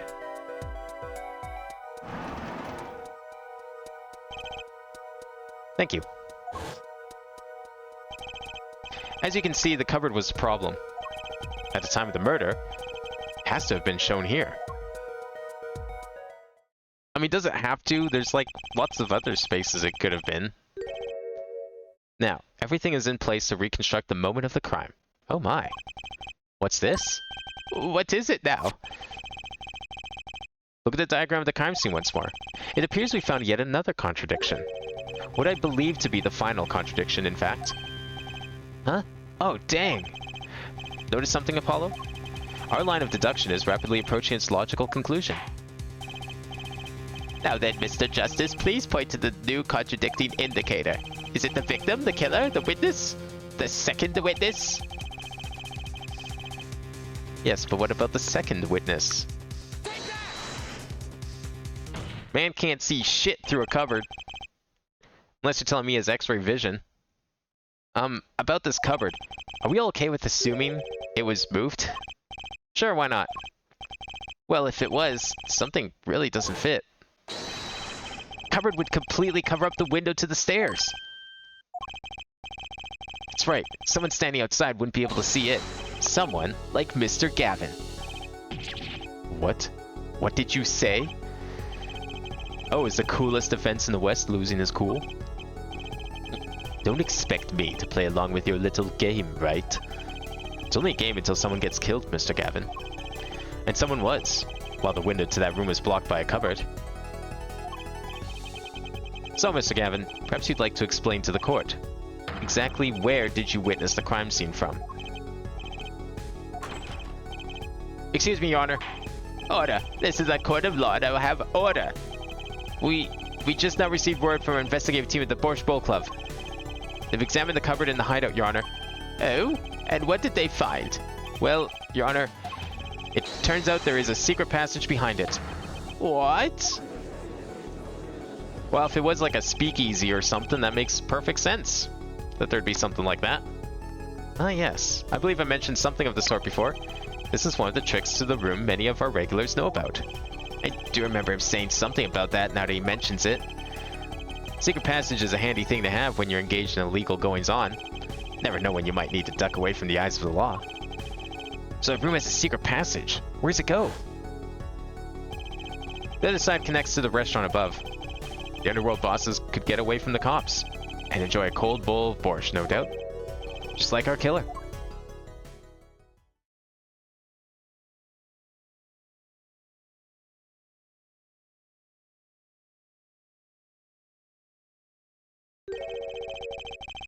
You see where our line of simple deductive reasoning has led us, Apollo? I see it, but I don't believe it. That girl wasn't kidding when she said I needed this trump card. The last hand. Okay, can I ask, it's been bothering me this entire case, but why the fuck is Payne decided to wear a neon lime green suit? Like, was his old gray one not good enough for him anymore?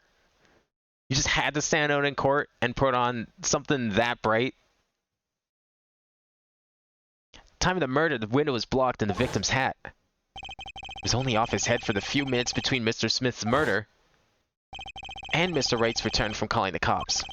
In other words, the only place anyone could have seen the victim's bald head was from inside the hideout. Well, Mr. Gavin, come on, say something. Gavin has one easy line to say: I met the man before tonight. That's all he has to do. I mean, it would be a lie. Let's be real. We all know it would be a lie. And we would try our best to prove it's a lie. But it would be a very hard lie to prove. He could get away with it. It'd be real easy. But I think he's too hell-bent on making Phoenix out to be the murderer for some reason. Maybe it's because Phoenix does know that he's the actual murderer, and so he wants to frame him specifically. Dare I ask what really happened that night? Actually, I think we could probably figure it out ourselves at this point. That night, for whatever reason, our killer had a date with Mr. Smith. A date with Destiny. There he crouched, hidden in the secret passageway behind the cupboard, holding his breath, waiting for just the right moment. Then chance came, and he took it. Now, no, I guess that's possible. I was gonna, like, question the fact that Nick was able to call him so quickly after the murder. But I guess he could have retrieved to above ground in time to receive the call. Because if he was still, like, in the secret passageway or something, it's likely the phone wouldn't have been able to be answered. Because the whole established idea of phones not getting a signal down there. Miss Olga really was out cold, struck by Mr. Smith. But his time was soon to come. Mr. Wright went upstairs to call the cops, leaving Mr. Shady Smith alone in the hideout with the unconscious dealer. Then our killer stepped out from the secret passage into the hideout. The victim must have heard the cupboard sliding aside. He wheeled his chair around to look, and after the deed was done, the criminal must have seen the blood on the card. Nick is obviously trying to pin Gavin, but just claim he knew the victim ahead of time. Boom, reason to know he was bald. Yeah, like, if it wasn't for his petty quest for revenge and, like, framing Nick specifically, I think that's the problem with a lot of these killers. It's like, if they just weren't so hell-bent on specifically on revenge, they would probably get away with a lot of these crimes. If they weren't hell-bent on, like, pinning the crime on one specific person, they'd probably get away with a lot of these. But they can't. They just can't help themselves. He would have, of course, realized the need to destroy the evidence. That single spot of blood told the whole story of the crime. So why didn't he destroy the card? Like, actually, that's a good point. Why is the card still in existence? Why didn't he just, like, shred the thing? Burned it? He could have done so many things to the card. Like, it's just a playing card. If someone asks where it was, it's like, I don't know, it's a playing card. They get lost all the time. Probably got crumpled up or something. You could have said Phoenix did it. We couldn't prove that he didn't. And then you could have continued to, like, on your little quest to get Phoenix to do it. He didn't destroy it, though. Are you telling me this is planted evidence and he made this shit up? Card's sitting right here. I don't remember him saying that it was destroyed. He just, I mean, yes, he just... Yeah, he realized the need to destroy the evidence, but, like... Wait, did he say something about actually destroying it? Have we confirmed he said that it was destroyed? When was that said? Too bad for him, he didn't linger any longer in the hideout that night. If he had, he might have noticed the cards on the floor. And the fact that they were all red.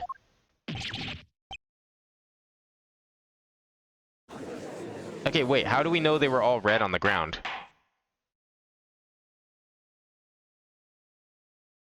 Wait, hang on a second.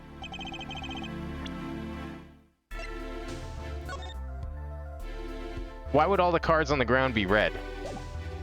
I must have missed that, because this is only a picture showing cards on the ground, and it's gray.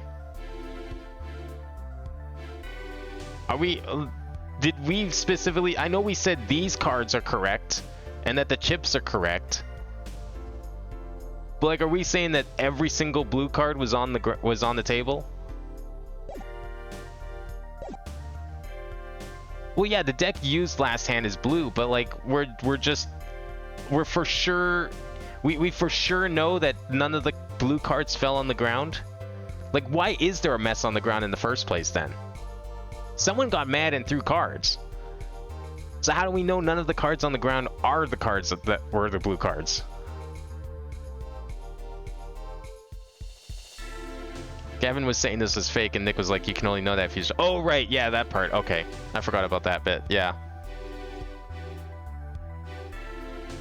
Well, okay, no, he was saying it was fake to try and throw... The way I interpreted that sentence was, oh, this must be a fake. Like, he was trying to, like, desperately trying to think of any sort of excuse to throw at the evidence. And then Nick rebutted with, well, The only way you could possibly tell it's fake is if you knew what the real one looked like. And, like, yeah, that makes sense. You can't tell something's fake unless you know what something is supposed to look like. To me, that didn't sound like him saying, I destroyed the real one, what the fuck is this? That just sounded like, well, this could be fake. We don't know. To me, that didn't sound like an admission of destroying evidence. Well, it seems this trial has taken yet another turn. I'm truly, truly sorry I had to see this day come, Mr. Gavin. Mr. Gavin? Mr. Payne. Yes, Your Honor. The prosecution will continue its investigation. As for Mr. Phoenix Wright, the defendant, he is hereby cleared of all suspicion. Believe me when I say I don't believe this is happening, Mr. Gavin. But I'm afraid circumstances call for me to issue a warrant for your arrest. Immediately.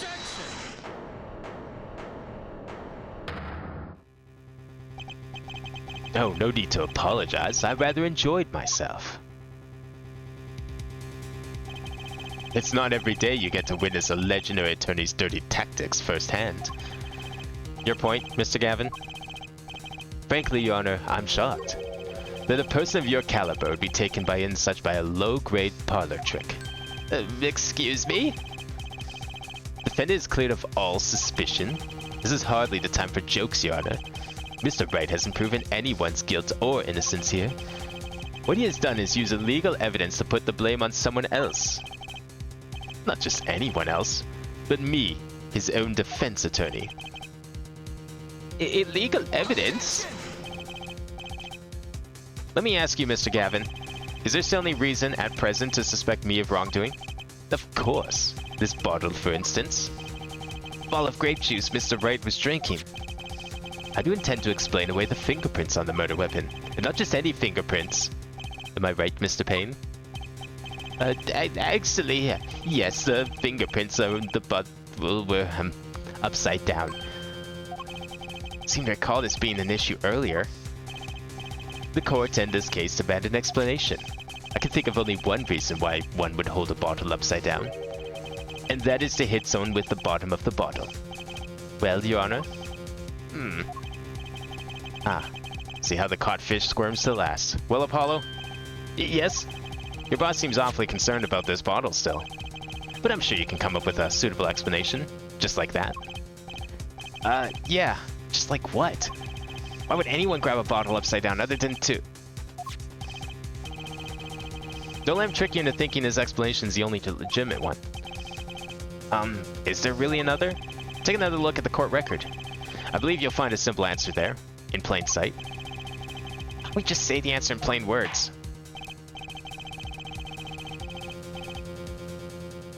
Because the deck used last hand is blue. Well, yeah, the last hand they played was the blue deck. Just, I don't know if we, I mean, okay, I guess we're just assuming that all the cards stayed on the table, fine. And all the ones on the ground are red. I just don't know where that came from, that's all. It doesn't, there's nothing conclusive that all the cards on the ground are red because we never saw the cards on the ground in color. So we have no idea if they're red. But fine, whatever, we're just gonna gloss over that, I guess. Like, we don't even know why the cards are all scattered on the ground. Like, where did that come from? Like, where was the art deck? Did they get scattered when... Well, no, because apparently the dealer didn't have the cards. Supposedly. She wasn't hanging on to the other decks of cards. So I don't know why they would have been scattered. Someone dropped them. It would be hasty to deliver a verdict with unanswered questions indeed. Well, Mr. Justice? Mr. Gavin said that the court, in this case, demand an explanation. Don't worry, justice won't leave until justice is done. Perhaps the defense would care to enlighten the court. What evidence do you have to explain why the fingerprints on the bottle are upside down? Okay, so my original theory of the fingerprints being on the bottle upside down was to, I don't know, defend against an attacker. Perhaps. We don't know where on the bottle those fingerprints are. Just that they were upside down. We don't know what part of the bottle was being held. We are being led to the assumption that that means someone was holding the bottle by the neck. We don't know that for sure. It could have been self-defense, fingerprints upside down the bottle, trying to hold it, and block an attack. It could have been, in this case, maybe Nick handling the bottle to put the card in. Why else would they be upside down? To pour it? No, that doesn't, no. You would hold it that way. I mean, you could probably do it the other way, but that'd be a little awkward. Let's take a look at this picture, maybe. To pull it out of the crate, perhaps? I'm gonna go with this one. It's actually easier to show you than explain, Your Honor. Place that bottle on the floor next to your chair. Excuse me, on the floor? Yes. Now reach down and pick it up, without getting out of your chair. See? You naturally go to pick up the bottle by its neck. With your fingers upside down. Man was just serving drinks, that's all. Look at this photograph taken on the night of the murder. Defendant, Mr. Wright, sat here, playing piano, bottles of grape juice on the floor next to the side of his piano bench. He would have naturally had to pick the bottles up upside down several times. Wow, I can't believe it was that simple. Recall our dinner that evening, Christoph. I was drinking my usual juice then too. Basically, you used the bottle on the table to do the deed. But then you must have remembered. So you went and picked up one of the bottles from under the piano. And you switched the bottles. You took one of Mr. Wright's bottles and made it look like the murder weapon.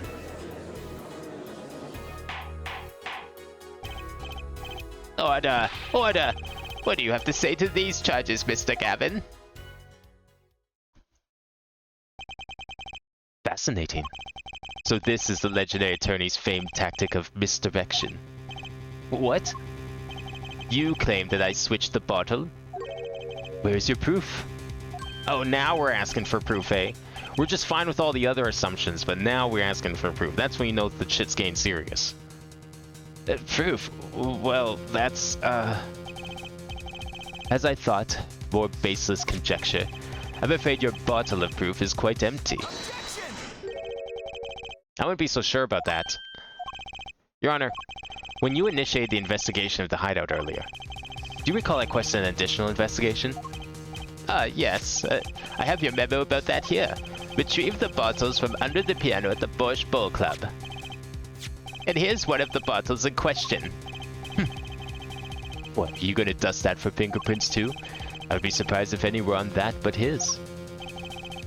Yeah, wouldn't, like, if our whole argument here is him switching bottles because of fingerprints, wouldn't that imply that the killer was hopefully smart enough to be wearing gloves and therefore we shouldn't find his fingerprints on any of these? Mr. Gavin wouldn't make such a novice mistake, true. That bottle won't bear a trace of anything. Say, Apollo. Yes. Why don't you go ahead and examine that bottle? But why? Just humor me. Mr. Wright. Unless there's something else about the bottle. That bottle will solve all this case once and for all. What? That's some bottle. This one's a little different than the last one we had. There's something inside the bottle.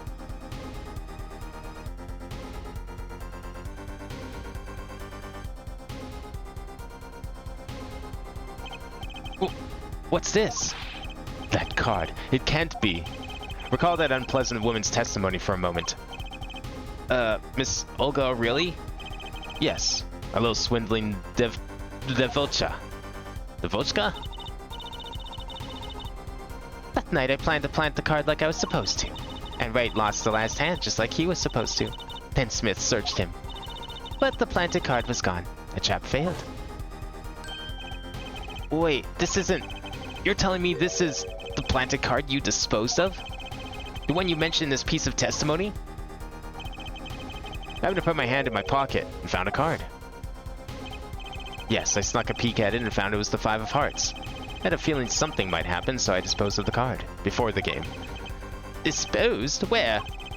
There was an empty bottle of grape juice I had been drinking right beside me. I threw the card inside the bottle.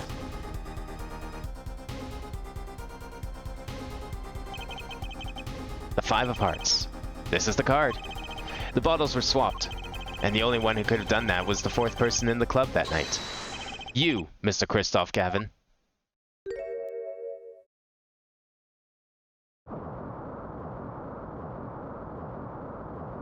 Oh my god! I guess Apollo's not the only one with superpowers.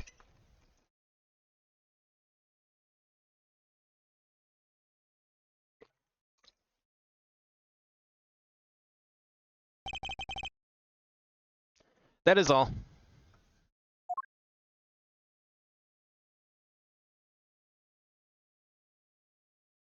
Well, regardless, it seems like Christoph was very much involved in this murder.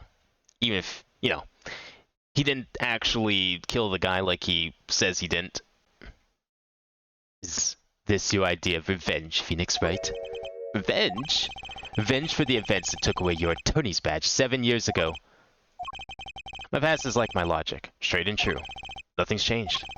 All I did was point the finger of justice in the proper direction. Fine. I'm glad we could have a little tete-a-tete, right? This is insane. What about me? Don't I get to prosecute anyone? Poor guy's probably not lost a case, or not won a case, and ever since Phoenix ended his streak 10 years ago, actually. I believe this time we finally come to the end of our trial. Mr. Payne, do you have a report for us on Christoph Gavin? He's admitted everything. We're processing his arrest now. I see. Still, one has to wonder why he would do such a thing. He didn't even have a connection to the victim, did he? None that we know of. Mr. Wright, have you anything to add? I'm afraid I can't shed any more light on the matter. About this victim, Mr. Shady Smith. His occupation was listed as traveler. An odd profession, to be sure. That's all we know about him. I'll arrange a follow-up investigation, Your Honor. Good. Mr. Wright? Yes? 7 years and you still haven't lost your touch. Christoph Gavin was a man with much significance for me, both as a friend and a lawyer. He was extremely talented, to be sure. I needed two things before I could confront him. First was a place where no injustice would be tolerated, this courtroom. The second was a man who would tolerate no injustice. In other words, a defense attorney. You, Apollo. Me? This is a dark time for our legal system. A twisting of justice brought on by our very own initial trial system. We have to set it right. Mr. Wright. Our work lies ahead of us, and I, for one, am looking forward to it. Well, this seems like a good time to announce a verdict. This court finds the defendant, Mr. Phoenix Wright. Well, good. Couldn't have that staining his illustrious career, after all.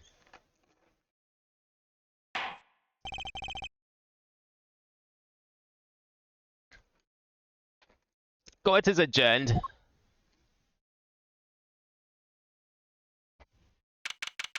I have to say, that was a pretty tame breakdown. It almost felt like a fake breakdown.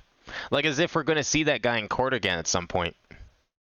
You know, get a real breakdown from him. I mean, all he did was lift like a couple of plates. And then slam his fist. You've seen some of the shit that these people do. That was nothing. Thanks, Apollo. You came through just like I thought you would.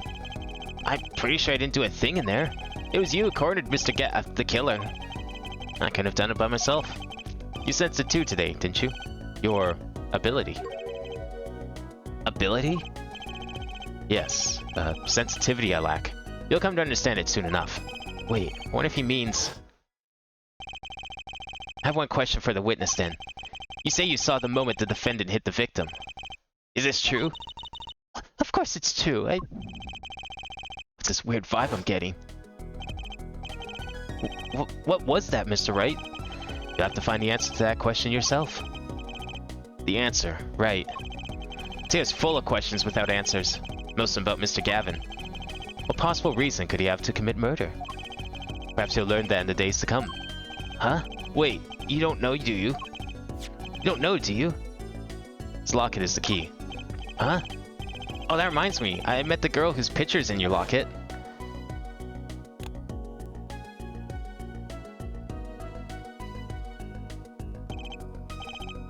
Your daughter, right? That's right. She's my daughter. You know, you were right about this locket. Eh? I took this off his neck the night he died. But it looks like our dear Russian scam artist saw me. So the truth is, this locket really did belong to him. Wait, but that's perjury. You testified that you said that locket was yours. I said no such thing, actually. Huh? I merely said that it was a locket with my daughter's picture inside. A subtle distinction, but a distinction nonetheless. Wow. He really hasn't lost his touch, has he? And it's the truth. Wait, but then, why? Why was the victim wearing a locket with a picture of your daughter inside it? Sometimes the straightest path to the truth isn't the best one. Give it time. You're still just getting started with your career. Speaking of which, I may be out of a job. I work for Gavin Law Offices after all. Still can't believe I just saw Mr. Gavin get led away in handcuffs. Paulo, Yes? how about coming to work for me? Eh? You mean at the Wright & Co. law offices? I mean, there's not a single attorney in my generation that doesn't know it. Can't imagine that to be true, but... Wait, but you're not a... Oh, I turned in my badge, yes. I'm not an attorney anymore. An instant 7 years ago. That legendary trial. And at the middle of it all was one man. Phoenix Wright. The case reached its sad conclusion, and he left law for good. Have you ever thought about coming back to the courts? I'm not qualified to stand in a court of law, I'm afraid. Didn't you notice in today's trial? There's a single piece of forged evidence. Forged evidence? What are you talking about? Talking about evidence that shouldn't have existed. A naughty magician's trick. Oh, it was the card, wasn't it? One piece of evidence stuck to me as odd. It's true. Just seemed, well, too perfect. I'll bet this was the forged evidence. Was it the card?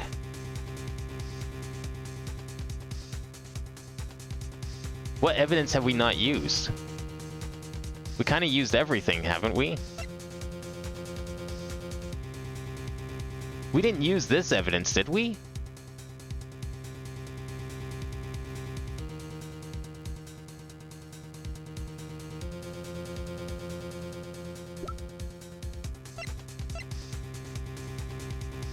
Okay, we used this evidence, we used this evidence.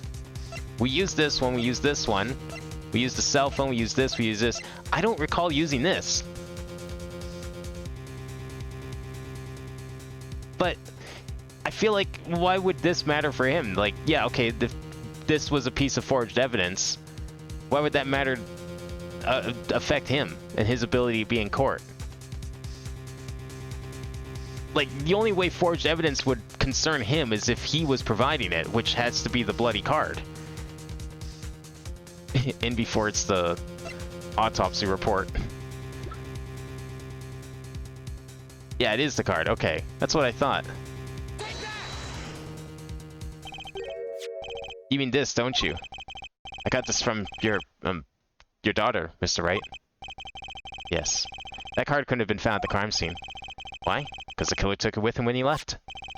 Leaving the wrong card in its place, luckily for us.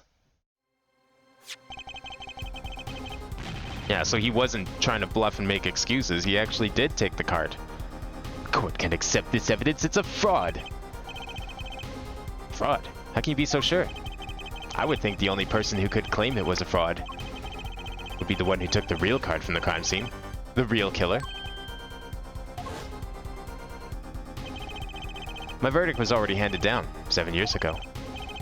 Then you really... Yes, I forged this card. One look at the crime scene should have told you it wasn't real. But you can't do something like that and call yourself an attorney. Who's calling themselves an attorney, Apollo? So it's true. The rumor is true. 7 years ago. None of that matters much now, does it?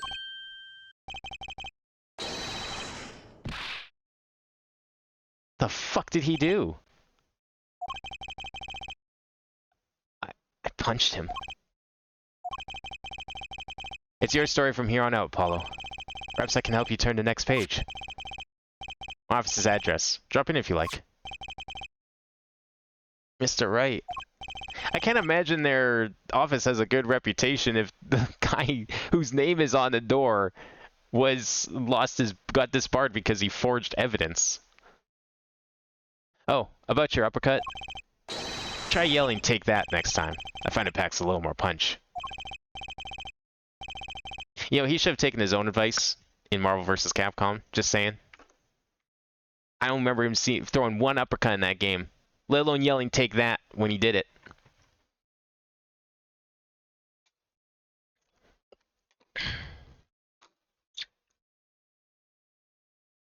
And Apollo, thanks for today. I had a good time.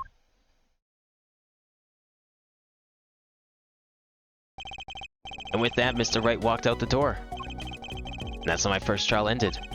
A lot of mysteries went unsolved. And at the time, I had no idea they were all related. Every mystery that day, connected by a single thread of logic. I'd find that out soon enough. My name is Apollo Justice, attorney at law, and this is how my story begins.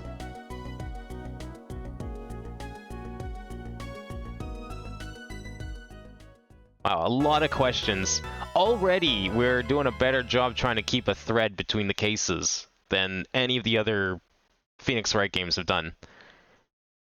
I guess they learned their lesson after the first three. Well, I mean, I wouldn't say first three. I mean, the third game definitely had a good thorough thread, but it wasn't like this. It wasn't like every case was deliberately meant to connect to each other. There was like details, and then they all came together at the end a little bit, but still felt like 5 individual cases for the most part.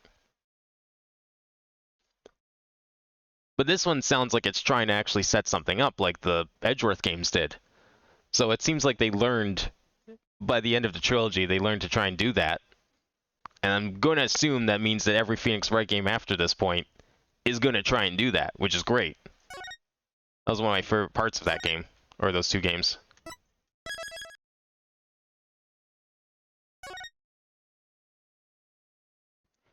Even the opening case is a tie to us. Yeah, that's what makes this really exciting, if you ask me. But I don't think there's any real point in starting the next case. We might as well just save it for next time.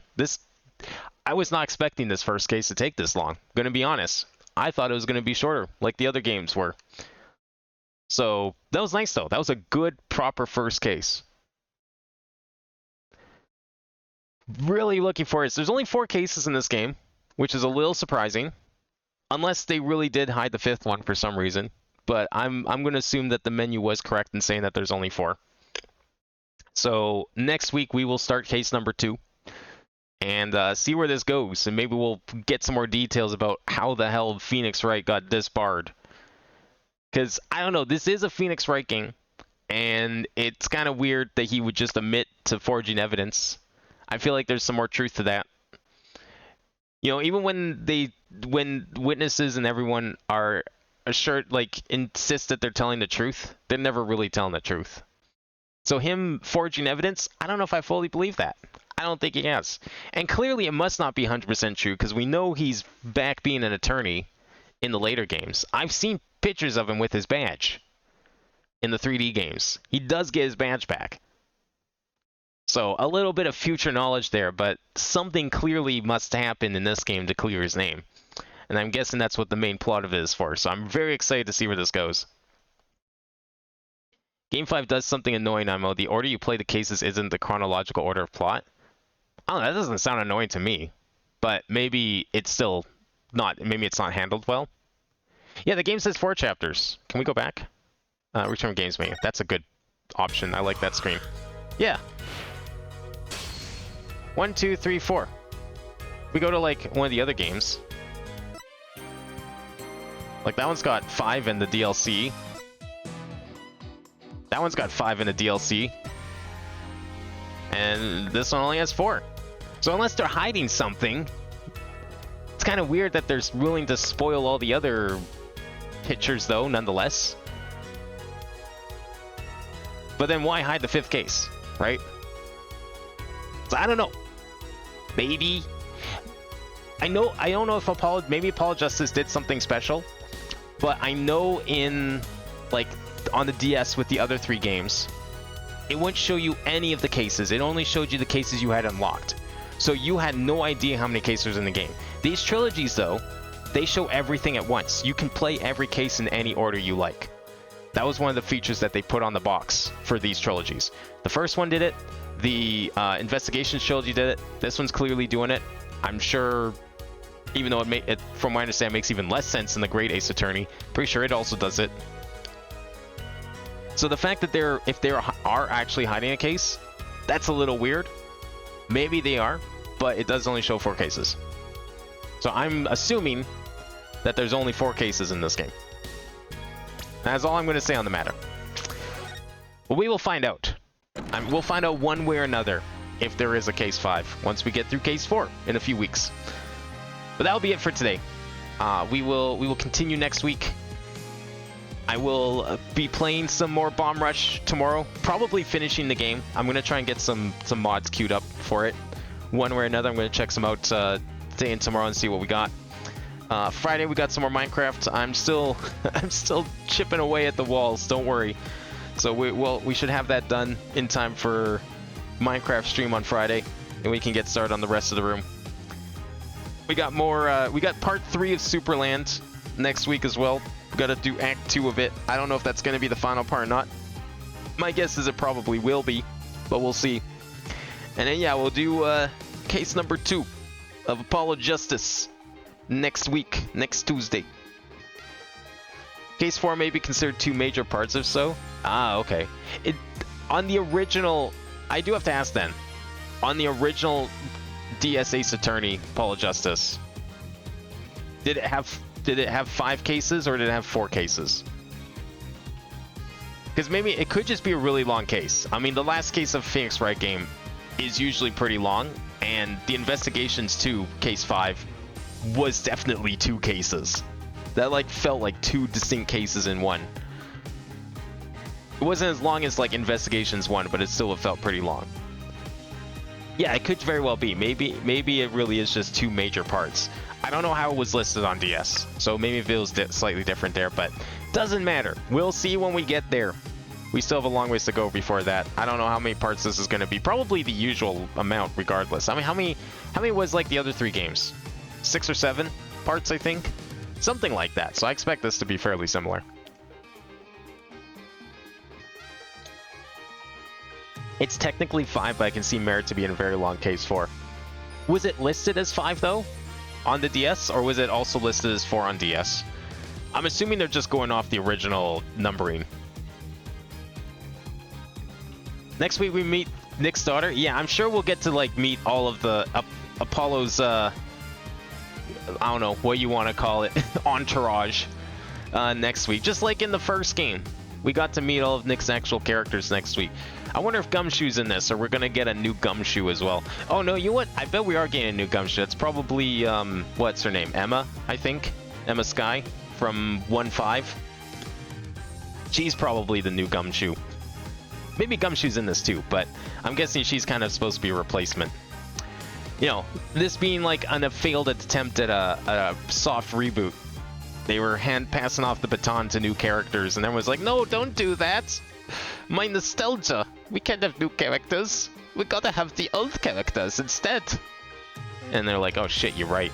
Gotta bring back Phoenix. Alright, put him in the next game.